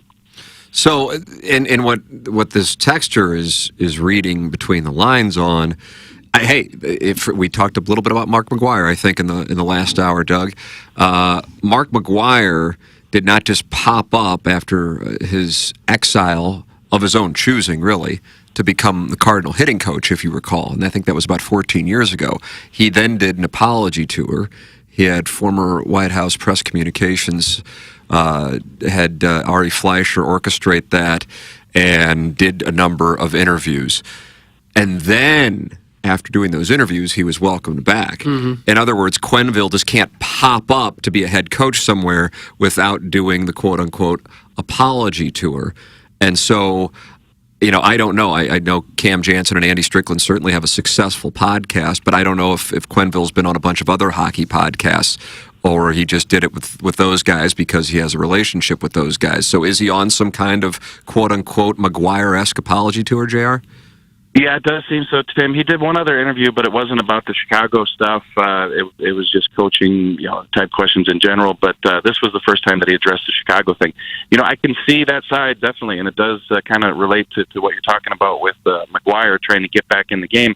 I got to say this though, Quenneville I think has wanted to get back in the game for a couple of years. I think with the league he needs to be reinstated. So I'm sure there's been some behind the scenes hey, keep quiet, and I think he has, and now I think it's getting to the point where he's looking for that reinstatement, and they're going to have to go through the motions. I hate to use it, that type of language, but go through the motions in terms of him coming out and talking, and obviously whatever team, whether it's the Blues or somebody else who hires him, it's going to be days and weeks of these types of conversations for him to come back and get behind a bench. Intriguing situation to follow, and a good observation by Doug. That was Harrison's brother, Master, who I think has won worst texter of the year, but he's having a really about the worst week. big. He's on his own apology tour. Yeah, it's intriguing to see the two correlate. And then finally, I know it happened about a week ago, but it's our first time, I think, talking to you, unless the boys were okay. I was out. You know where I'm going. Snipes. Yeah. Jimmy Snipes. I was texting with the Nonling, former producer here on TMA. We text quite a bit, and I read, what you wrote. You had the exclusive. I read it, and I took it as sincere. Nonling is skeptical and a little concerned. I think it's sincere. I know it's strange, I think, on the surface for a guy to elect to go back and play in college when he has an opportunity, when it clearly sounded like the Blues wanted him here. He would have already played some NHL games had he elected to not go back to college and play at Minnesota for another year. But I got the sense that he wasn't happy with his own play, and he wants to get that right, and he wants to give it a run at winning a championship, maybe building a quote-unquote super team in college at Minnesota. And so maybe I'm naive, but I think his intent is still to play with the Blues, and I took that at face value. What is your interpretation? So to jump in, you're saying that the idea is he might not want to come to St. Louis. That's what the draft. Kevin Lorenz, former producer. That's his own personal thing. And I haven't talked with JR about it. I haven't texted JR about it. And I was out on Monday when he's on 101. So it's the first time you and I have talked about it, JR. And I know you had that article on The Athletic, and you've talked with everybody. So what is your feel? I'm sure some Blues fans are a little concerned. They know the situation in Philadelphia that then led to the Torts and Kevin Hayes situation with that podcast of a player just not wanting to go to an organization. Do you think that that's what's going on in any capacity, or do you think that this is a genuine, surprising, but yet genuine gesture on the part of Jimmy Snipes? I think it's surprising but genuine. And I talked to him immediately after that tweet went out from the University of Minnesota saying that he was coming back. I texted him. He said, call me. I called him, and we talked for 15 minutes. And I'll tell you what, it sounded as sincere as you could get. And I know Kevin has a real good feel for that kind of stuff. But a lot of people are saying that because Minnesota was the next pick after the Blues took Snuggerud, that's a place that he'd want to go. His friend Brock Faber plays there now with the Wild. His dad, Snuggerud's dad, is friends with Billy Guerin, that he's going to try to work his way to Minnesota. And I just don't know that that's the case, and it certainly wasn't the case based on my conversation with him. Like, people need to know that Jimmy Snuggerud's grandpa went to Minnesota. His dad went to Minnesota. His dad lost in overtime in the national championship. Jimmy lost in overtime in the national championship. He brought it up, I want to win a national championship at Minnesota. And he also brought up, and Tim, he went on for 5 minutes, I need to be better. I did not play well this year. Right. I think I can have a longer NHL career if I go back to Minnesota and play hard. And I'll leave you with one last thing here. At the very end, I said, hey, listen, there's some Blues fans that think you might be steering this thing, and maybe you want to get to UFA and not come to St. Louis. And he said, not true, and the only way I can say this is I plan to be at Minnesota in one more year, and then I'll see you then in St. Louis. How about that? Yeah, I listen. I hope it is correct. But I read that and I'm just like, I didn't hear it. I'm reading your piece on The Athletic, so I don't have the context, the tone, the pitch, and all that stuff. But I'm like, I think that this is sincere, and I do think that the nucleus, what you just brought up, is the biggest thing, JR, and that is he just didn't think he was playing really good. And so he wants to improve before he gets up here and plays with the NHL players. I get that. And if anything, I respect it. I got the sense, I think you think this, I certainly get the sense that Chris Kerber and Joey Vitale think this, that they've got something special, not necessarily with the play so much as, don't get me wrong, the play is good too, but what they're really impressed with Jake Neighbors is the way he goes about it, like a kind of guy who eventually could have a C on his sweater. I think part of being a leader is that kind of self-awareness and selflessness, especially in hockey. And for Snuggerud to have this presence of mind, I mean, how many young people would have that and the balls to do it, honestly? I think that really speaks well to him, even though in the short term it kind of sucks for Blues fans. Yeah, kind of surprising. Like, you could have plugged him in here. He could have been in that game in Nashville. Not that the rest of this year would have mattered, but put himself in a position to start out with the team next year. And one of those, talking about being a leader, one of those conversations he had with the University of Minnesota before he decided to go back was wearing a letter. And I think it's the C, and I think you're going to see the captain on Jimmy Snuggerud next year. Good stuff. You can read more in The Athletic. Mark cited an article that's up this morning. And who knows, Doug, maybe they can get hot and then win a baby. If we can just get hot, we can win That's this what baby. it is. That's what it is. That's what it is. That's what you they don't can want to do. win a baby. Yeah, most people at this point. Baby. That should go on a shirt. That's not a bad idea. Sold out. I think they all sold out. You know, it popped up on my Facebook memories 5 years ago yesterday. That was the debut of the We Can Just Get Hot, We Can Win This Baby Really? thing. How about that? And it was before the Jets series even started. Did something happen 5 years? Oh. What happened? I think the Plowhawk was furloughed 6 times in 2019. I think that's what it was. A good firing run there. JR, always appreciate it. Thank you so much, fine sir.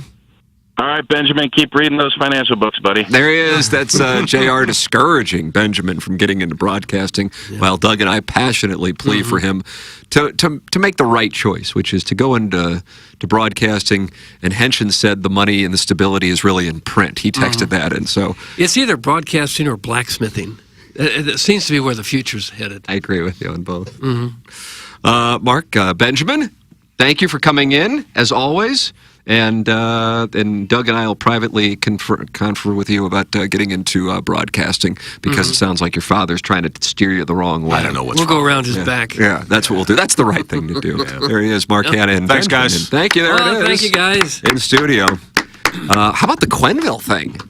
That was a good read by Harrison's brother Master, the apology tour thing. Yeah. He must still have the passion. He's 65 years old.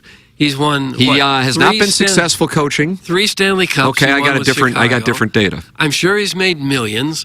I'm sure he probably feels frustrated by what happened in Chicago, that it wasn't his fault. It'd be easy for him to say, the hell with it. I'm going to go live in Palm Beach the rest of my life. But he wants back in.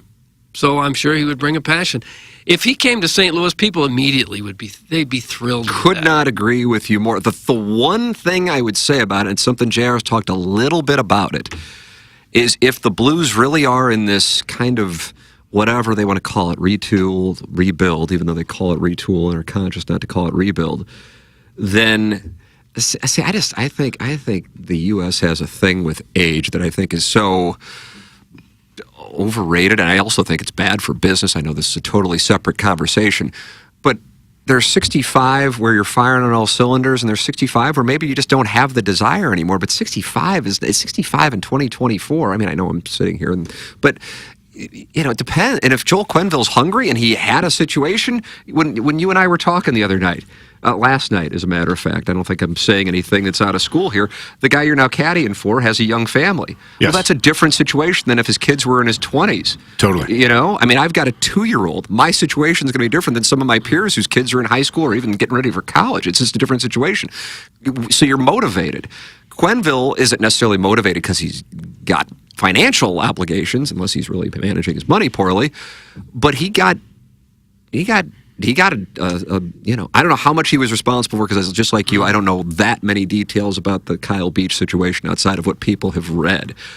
But he was exiled from the game, and he was on a trajectory to be considered one of the all-time greats, and now he's got to go do an apology tour. That's his motivation.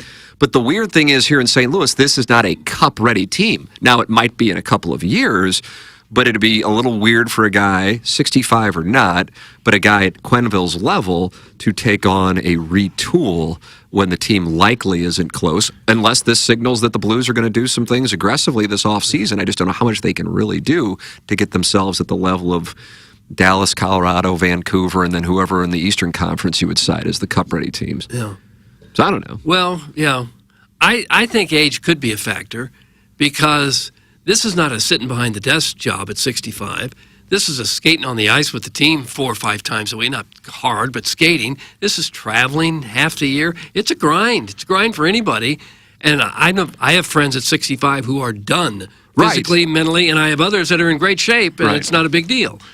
That's what I'm saying. It's a case-by-case Yeah. basis. And where I was going is I think sometimes people hit whatever, I guess 60 or 65 and go, well, they're done. And I'm just like, I mean, maybe some are. And it might be a choice, or it might be they're just not right for whatever reason, physically or mentally. If But you've made it's it to a case-by-case. 65 without a major health issue, then you're one of the lucky ones. Yeah. Is he the kind of guy that wants the project? Is he the kind of guy that wants to be the architect or part of the architecture team that puts this organization back together? I don't know. I think, I could be off on this, but I think he had at least 2 teams in St. Louis, maybe 3, that he felt like could have won a Stanley Cup, and all of them came up short. The closest they got was the Western Conference Final in 2001 against the eventual Cup-winning Avalanche. And so from that standpoint, maybe it's like, okay, this is the way to finish things off. And again, also that he was exiled from the game. For the record, on Andy Strickland and Cam Jansen's podcast, the Cam and Strick podcast, if you'd like to listen to it, he said, I'm not blaming anybody. I blame myself for some things I could have and should have done differently. I didn't put it all together, that it resembled sexual abuse or sexual assault by not asking more questions, and I take ownership on that. I think that had I known more, I think I would have handled it completely differently. That's what Joel Quenneville had to say. He said, what I learned was that Brad, the video coach, was hanging around the AHL players, socializing with them, sending inappropriate texts, going to bars, and basically the guys were being bothered with it. Quenneville said he doesn't think sexual assault was mentioned as part of that conversation and that nothing was resolved in that meeting. He had that he was under the impression the organization's management group would handle the rest of the situation after that meeting. He said he didn't learn any more details about Aldrich's involvement with Beach until he read the independent report. I'm not blaming anybody, but the upper management, I had a name for them. I called them the firm. Not in a derogatory way at all, but just the way that they did business. It was a matter of fact, legal, business-like law firm. And that's basically what it was. You knew your job and job description, you knew your role, you knew to stay in your lane, and you knew who the boss or bosses were. That's Joel Quenneville to Cam Jansen and Andy Strickland on their podcast, and you can listen to that or watch it on YouTube. Well, so basically, he didn't handle a human resources issue as well as he should have. Isn't that kind of what it gets down to? Maybe, but is he supposed to? Like, is he supposed to be responsible for that? We have a text here that says, this apology is really gross and irresponsible. That's from the 636. Well, I don't know. His story isn't great, but it's hard to place blame on a coach. And, these situations, there's a lot of people to blame. And what percentage of blame does it go to? Mm-hmm. Now the listeners are not happy with us. Well, they never are, really. I love when the door slams during a heartfelt, important quote. It's a first-class operation, as always. That's from the 314. Iggy slammed the door on his way back in? Yeah, that really ruined it. Yeah. Sorry, Joel. I was getting into it until that slam. Yeah. Does anybody really come out, when it comes to this topic, do they really come out and just accept the blame totally when they're the ones being blamed? I'm watching I just finished watching I think it's called Catch and Kill with Ronan Farrow, when they basically exposed, what's his name? Woody Allen. Hollywood guy. Woody Allen. Harvey Weinstein. Oh. And nobody came out and said, yeah, I'm responsible. Yeah, everybody just passed the blame on to everybody else, and we didn't know. We didn't know any of this was going on, except for the girls. But somebody blamed Matt Damon and Ben Affleck. One of the girls said, well, they knew when I said he just tried this. Oh, we told him to stop that. But they both said, oh, well, we really didn't know. So nobody's really accepting blame when these things come out. I agree. I think they have great PR teams, too, that try to eliminate keywords like my fault or... Well, it is possible that some of the stuff goes on and not everyone around knows what's going on. That's right. That was my we don't point, know everything going on in this station. I couldn't agree more. And what winds up happening is then it becomes results oriented, and and then so you got to have somebody to blame, and then you take the highest profile guy. How many people know I don't know who the hell the GM of the Blackhawks was, the president of the Blackhawks, or even the name of the owner. I know he's passed away. Relative was a Rocky Wirtz. He passed away. Scotty Bowman's son was up there relatively recently. apparently, but who's the highest profile? Quenneville, and then it's just we got to go get him, and it's I don't know. And again, with that said, maybe he was guilty as all get out. I have no idea, but that's the point. But maybe I have he knew no nothing. idea. That's the other part of it, and then it can't be that way, and these things irritate the hell out of me. And as always, I have a biased position that may be a mistake, that I just default click to go against the angry mob, even though sometimes the angry mob may be right. But that aside, let's say he comes to the Blues, right? That makes me think of the Bill Parcells quote. If you're going to let me do the shopping, let me at least if you're gonna let me prepare the meal. If I'm going to cook the meal, let me pick up the ingredients. Groceries or something like that. Right. Like, so if he's going to take that job, is he going to be allowed to have some input on what kind of players he gets? And if he doesn't have that input, like, why would you do it? Right. I'm sure he would, with the juice that he would have. I would agree with that. I would hope so. And I 'cause he's also a think proven if you're a winner. Blues fan and you want to see him accelerate the process, that Quenneville coming back would signal that. At the same time, when the Cubs hired Counsell away from the Brewers, I'm like, ooh, that means the Cubs are going to be super active this offseason. And when it was all said and done, they weren't all that active. I mean, Bellinger came back, but it wasn't like a super, super active offseason for the Cubs that I thought they were going to be involved in once they brought Counsell in. So maybe that's just a long play. We're far from a coach away. I'd probably keep Bannister, honestly. He hasn't totally sunk this ship. I think he's done enough to earn the job, and you have a roster that is I will tell you poorly this. I don't constructed. think hockey people with the Blues feel that way. Just for the record, Really? that doesn't mean that it is not that way, and it doesn't mean he won't get the job either. Because if they are in a retool, then who makes more sense than a guy who's kind of at this point in his career versus a Quenneville, in which the organization will catch hell if they do hire him. You know, so from some, not necessarily locally as much as around North America. Kyra going to have to sign off on this new coach? I think the Cairo thing is probably I'm being half like serious, JR like JR has said. I'm not necessarily expecting him to be on the roster when they open up the season in 2025. He might be here in 2024, 2025, but not October 2025. If I had to bet, if I'm betting, that's where my money is on Cairo. So I think that. I think they will move on unless something significant changes there. Well, it'll be interesting to see how it plays out. Now, hold on a second. What did you just say? It'll be interesting to see how it plays out. We might use a promo there. Yeah. That went good. All right. Doug, we have a number of 15 handicaps in the J. Randolph Jr. Fan Page Club Championship. Me. And that's the handicap you get if you don't have a handicap. That's correct. Okay. Do you feel like that's a good default handicap for the players, Michael? Just 15? That's just the number you're going to hand well, out? Well, that way you're not like giving guys like, oh yeah, I don't have a handicap, give me a 30. I'm a 27. Exactly. Well, I have a question about this event, this Shishawali event, as Doug would say. Shishawali tournament. So is it 64 people? Is it 64 match play? Great players. How do you decide, who goes against who? Is it a blind draw? For the most part, it's a blind draw. For the members of the show, they're essentially grudge matches. Plowboy's going up against a gentleman named Todd Reesing, who goes after the Plowboy in the text inbox quite a bit. Quarterback of Kansas. That's correct. This guy texts in as Todd Reesing. It's nice. Iggy's going up against Mr. Licks. That's Ooh, yeah. Yes. Jackson's going up against Mr. Siders, who's very critical of Jackson's ability to hit a 7-iron more than 140 I'm not familiar years. with Siders' work. He's been active throughout the day today. Okay. I'm going up against the Pope. The Pope's a great guy, actually, and he beat me last year. I was stunned too, Michael. This guy could roll the rock. You can get him back, though. I know. That's what the grudge man. We're about both the same indexes. And Doug, is your opponent been? I don't know. I haven't heard if it has. KG at O-Town is doing a very special broadcast, I guess, to announce the pairings. I was gone for 4 shows, so maybe I missed it. I don't know. The pairings. The board's still here. What's that? Still unwrapped. The bracket's still here. So is it like March Madness? It is. Yeah, you going to do an office poll on the champions? Probably should. We figured 15 was a good handicap. If you're a player like me, you're going to usually shoot mid-90s or so.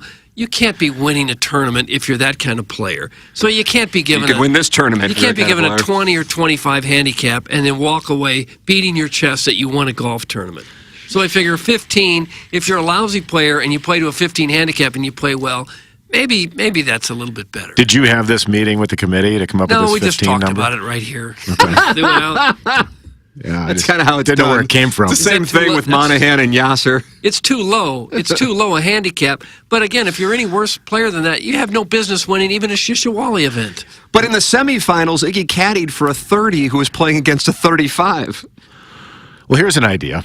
They were putting for 8, and I think the person who got the 9 won the hole. I was in the semis one year, and I'd been in the finals if I didn't miss an 8-foot putt, and I was playing to like a 19 then. The look on But everybody would have won if they hadn't missed a putt. What about if everyone just had a legitimate handicap, whether it's the we don't play enough. gin or there's Do another guys app. out on the PGA Tour have grints? What's that? I guess there's a portion of our audience who plays golf, but Okay. they don't want to pay the $30 for a handicap each year.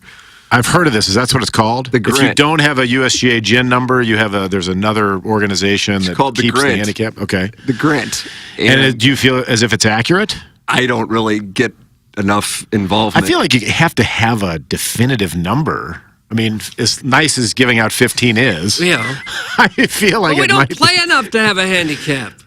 Well, I mean, I'm just sitting out from afar. Oh, well, what number would you assign to people that don't have a handicap? I would make everyone have either a Grint handicap Or you or a can't USGA play? GIN handicap.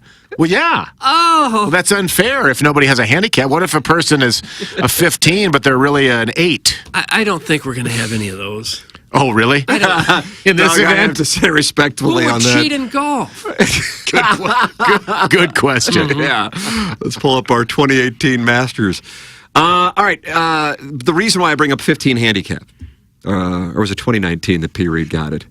Which one year? Doug, was it 2018? I don't know Did the he years, won the Tim. Masters? 2018? I think it was 18. 18. I was playing to a 12 that year. And that's correct. Larry Mize, Mark O'Mara, and Jose Maria Olazabal were answering questions yesterday, and they were asked what a 15 handicap would shoot at Augusta in Masters conditions, not just like in a casual. Let's see what do you think the number is, by the way? A 15 handicap at Augusta under tournament conditions, 110. I was going to say 120. Okay. Yeah. Okay. Yeah, I was going to say. I also think some 15s don't know necessarily the rules, and I'm not saying they're cheating, but like even simple things as white stakes and Assuming that the OBs. rules were followed correctly. Right. I mean, the green speeds and the shots around the green would be so difficult for a person with that kind of handicap. They'd be, if they got in trouble, which is very likely on every green, it's going to be a circus. Right. I mean, you're talking about close to 50 putts. Yeah, you're talking about green speeds that are Over like 18 12 holes. or 13 on the stimp meter. So you could have And then you're a- putting things out. I mean, it's Yeah, you got to finish it out. You could putt it off the green a number of times. You could keep putting it in the water on certain holes. I mean, it'd be a disaster. Here is what they had to say, Doug. Take a listen. If you All would. right, hit the lever, Plowsy. What would a 15 handicap shoot in Masters conditions at Augusta National? Not that A 15 handicap at Augusta National, playing from where these kids play today, for sure would not even have a chance of breaking 100. That's how difficult the course is. That's how much slope there is and speed in the greens. An average player would have a very difficult time getting around Augusta National in less than 100. They'd have a hard time breaking 100. Yeah. They really would. Playing there for the first time, you're just going to be so excited, it's going to be hard to focus in on your game. It's just the nerves of playing there for the first time and then maneuvering those greens. I mean, the average amateur does not play greens like that. They may get some contours similar to that, but the speed is, pretty unusual. They're pretty quick, and the contours too. I think a 15 handicap, because they're normally shooting mid 80s, something like that. They would have to play really good to break 100. In master conditions, well, I think they would have a hard time breaking 100. That's what we've gotten that answer every time, so I think that's got to be what it is. Well, I mean, that goes without that to me is obvious. Yeah, I don't know. Yeah. It's like 125 or 130, right? We have a hard time breaking 100 at Forest Park. I got to think of potentially in the 120 range, man. Yeah. OBs and 4 putts are easy on those greens. Oh, I think you'd see 5 and 6 putts Yeah. because these things, you might as well be putting on the moon. The man who won last year four putted on his first hole of the tournament. Rahm 4-putted for a double bogey. Didn't Scotty Scheffler 4-putt on the final green when he won? He did. That is correct in 2022. I don't like that in golf. I don't like a circus atmosphere on the greens. Golf is hard enough. You don't need to be playing miniature golf on the greens, where the ball rolls back down the hill or rolls in the water. To me, that's just stupid. I think you could hit like 125 or 120 if you're thinking that you just have to hit it under 130. So you're going to play it super safe. But I think if you go out there trying to be aggressive and play like a normal round of golf, you're going to be hitting them a lot of OB and a lot of in the water. But if you're self-consciously just trying to get 7s on every hole, then I find that to be maybe a little more manageable to get. Yeah, could be. 120. There's no way under 120 to me. There's just. I would agree with you. I think the putts are killer, man. I think the putts you had 4 or 5 up on. You're going to have 9 holes. There's 50 right there. You're going to have at least 3 or 4 greens where you're going to have just a disaster happen because you can't stop the ball. You putt it off the green. You putt it into the water. It's just that there's nothing like that place. Don't forget a rough situation or getting a bunker. Yeah, it's just for a 15 to 20 handicap, you got no shot. Watch out, Welly. You're speaking reason to these fats. They'll be busting out the pitchfork soon on the handicap conversation. That's from the 314. Well, yeah. Speaking reason to these fats. I'm sure I'm not a 15. I'm more like a 20. That's where I am. But you'll take the 15? Because I have because no you want to have business honor winning, for the event? I have no business winning any tournament, even one that's Shishawali in nature. This is one you could win. It is not one I should win. Maybe it's not one you want to win. I don't know. That could be. I don't know how you peacock off saying I just won when you shot a 98 and the other guy shot an 82. I don't know how you could possibly do whoever that. wins this tournament is going to take that trophy over to Sauget and enjoy themselves that day. That's exactly right. Have a little fun, Doug. If you hit your 7-iron 140 yards, you would definitely shoot a 150, and that's from Jackson's first-round opponent, Mr. Siders. There he is. What's this Siders all about? I'm not familiar with his I'll tell you work. what he's about. He's probably one of the worst human beings we have. Okay. Maybe we need to have Jackson play Todd Reesing and you play Mr. Siders. It's set up. I don't mind Todd, and Todd seems to be a little bit more normal of a human. I think Siders, I would have to bring my shiv and always have my back. Yeah, I'd be ready. Yeah.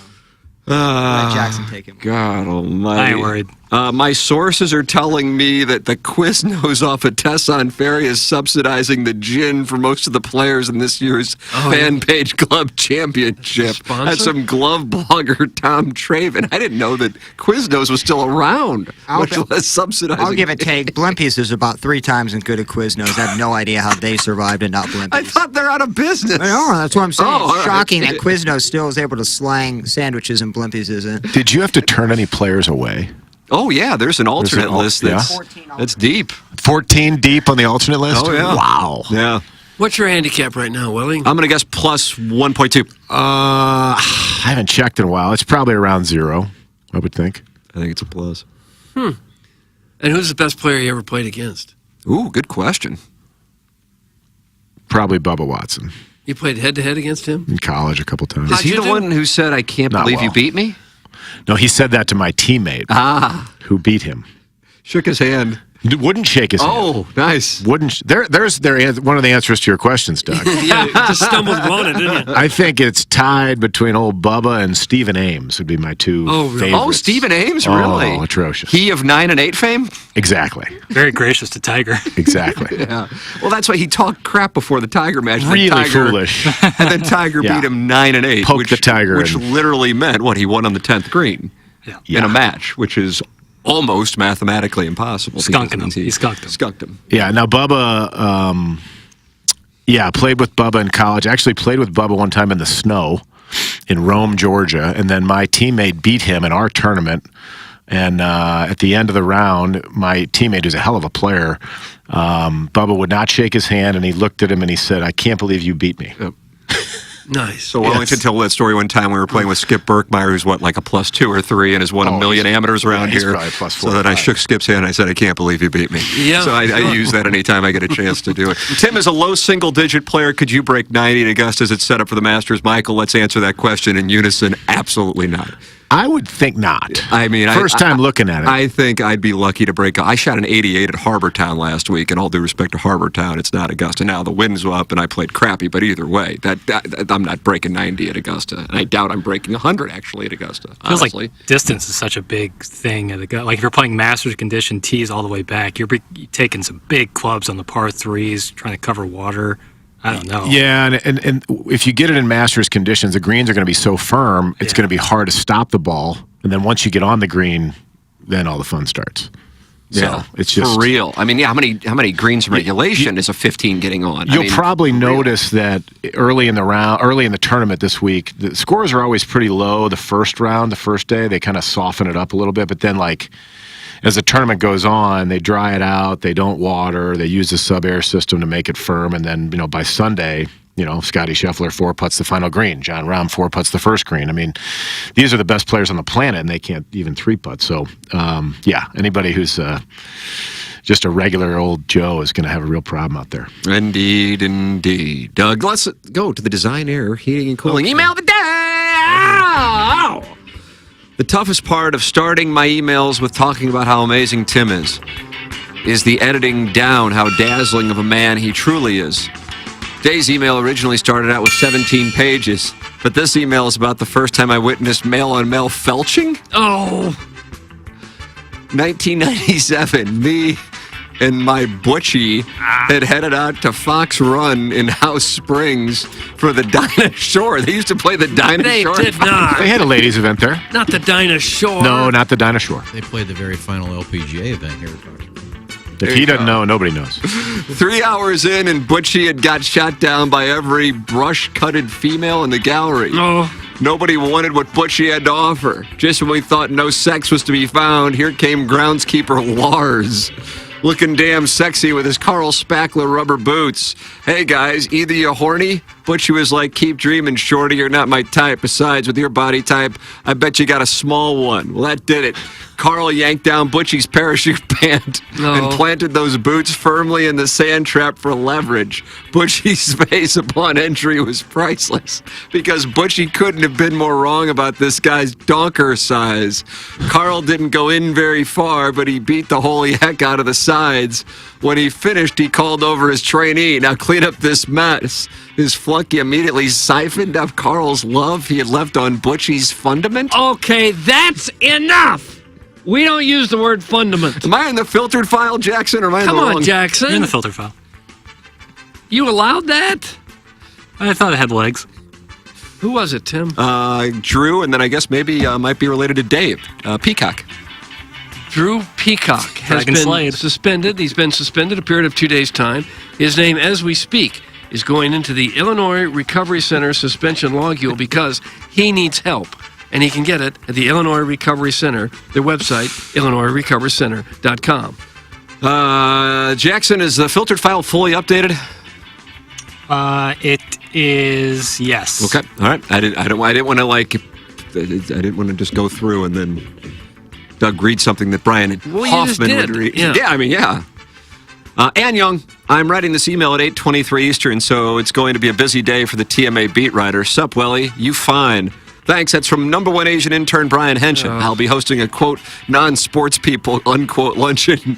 Now, you can work in sports, but this is meant for people who don't follow the baseball. What's that? A bunch of sports talk radio people were there? Well, Lauren was there, so I got what I want. Oh. Brian Henshin. Yeah, you'd have fit right in yesterday. Ah! Would you consider yourself a non-baseball person? No, I've been doing it for way too long. Oh, you're an expert, of course. Tomorrow is the day we've all been waiting for. The most prestigious sporting event of the year begins on Thursday, but it's more than just a golf tournament. It's the pageantry. It's the green grass, and most importantly, it's the unveiling of the new members-only diaper-changing table that was recently installed on the Sarazen Bridge. They installed a diaper-changing station on the Sarazen Bridge? Yeah, right underneath it. You can't. Is that right? Privacy. I can picture it now. Sunday afternoon, the crowd roars as Tiger stops for a photo on the famous 15th hole. He seductively places his palms on the changing station as he looks over his shoulder like a Playboy centerfold, slightly arching his back. He silently mouths the words, "Oh, Bill," as he pretends to insert an imaginary Sibian into his rear cavity. Oh. The patrons cheer again as he puts his 3-wood between his legs, pretending like it's a giant dong as he air humps the edge of the changing table like a naughty mime. That's enough. Here come Ernie Els and Retief Goosen. Goosen's in the field? Don't know. I don't know. To join in the fun. Now they're all grinding on each other like Brian Kelly rubbing on a recruit. Augusta, your dogwoods and pines, they play on my mind like a song. And you know what that song sounds like? It sounds like three dudes beating cheeks on a brand new diaper changing station. Fun fact, the Saracen Bridge was originally dedicated to celebrate a double eagle, but now it's about to experience double anal as pro golfers take turns mounting. No. 4, please. JV golf coach now gaping. JV golf coach now gaping.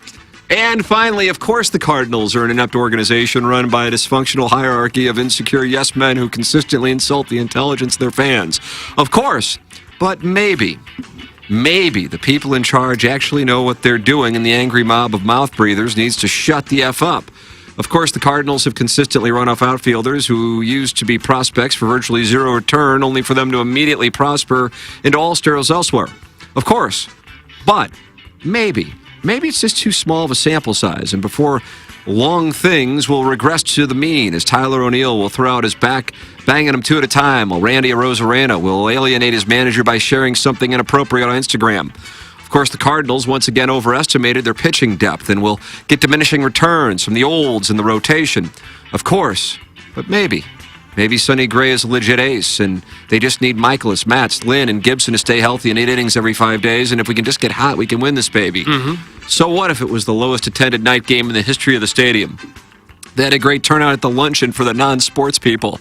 Well, I didn't go, but I saw that Lauren was there.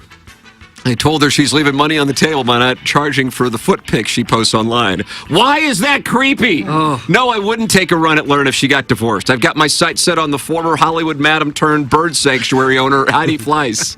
Yeah, we've kept in touch since that time in 2013. I booked her when TMA was simulcast on the Artie Lang Show and 590 The Man. I also tried to book Jose Canseco, but things fell through when he asked, what yo budget? Still a great night. That's from Buck Swope. And that's what we have for the Design Air Heating and Cooling Email of the Day. What you got? I like Buck Swope right there at the tail end. I like Buck Swope right there at the tail end. I finally got the name. I had to put together Drew Peacock. And I laughed at that. I'm gonna go with Kevin Miller. I think Drew Peacock wins as well. Hey, congratulations to Drew Peacock. You have won. He was the suspended. Design Air Heating and Cooling Email of the Day. Oh, I didn't have that in my notes. Congratulations to Drew. Doug, safe travels out to SoCal. Oh, well, thank you. And Jackson and I are going to go down the hallway. You will be back tomorrow, and we will watch the Dogwoods and Pines, although we might have a weather situation in Augusta tomorrow. That's what I hear, but it'll be fun to watch it on the internet. Yes, Doug, it was great to see you, and it's so nice to see how well your hair is prospering. Well, thank you. Thank you. Good to see you as Enjoy well. California. Yeah. I haven't got to see your hair, but I assume it's doing well as well. It's fine. Okay. Yeah, you're doing just fine. I mean, yeah. I mean, if I have any trouble, I know where to go. Yeah, I mean, now St. Louis Hair Restoration. of course. Yes. Sweet Mother of Mercy. We're on Jackson and I are going to go down the hallway. We're going to get our asses ripped for an hour on 101 ESPN. Yeah, how's that going over there? Fun. Yeah. That didn't sound sincere. That's coming up for the next hour on 101 ESPN. For the Plowhawk, for Kenneth Iggy Strode, for Jackson Burkett, for Michael Wellington, for my brother Kevin, for Douglas Elvin Vaughn. I'm Tim McKernan. This has been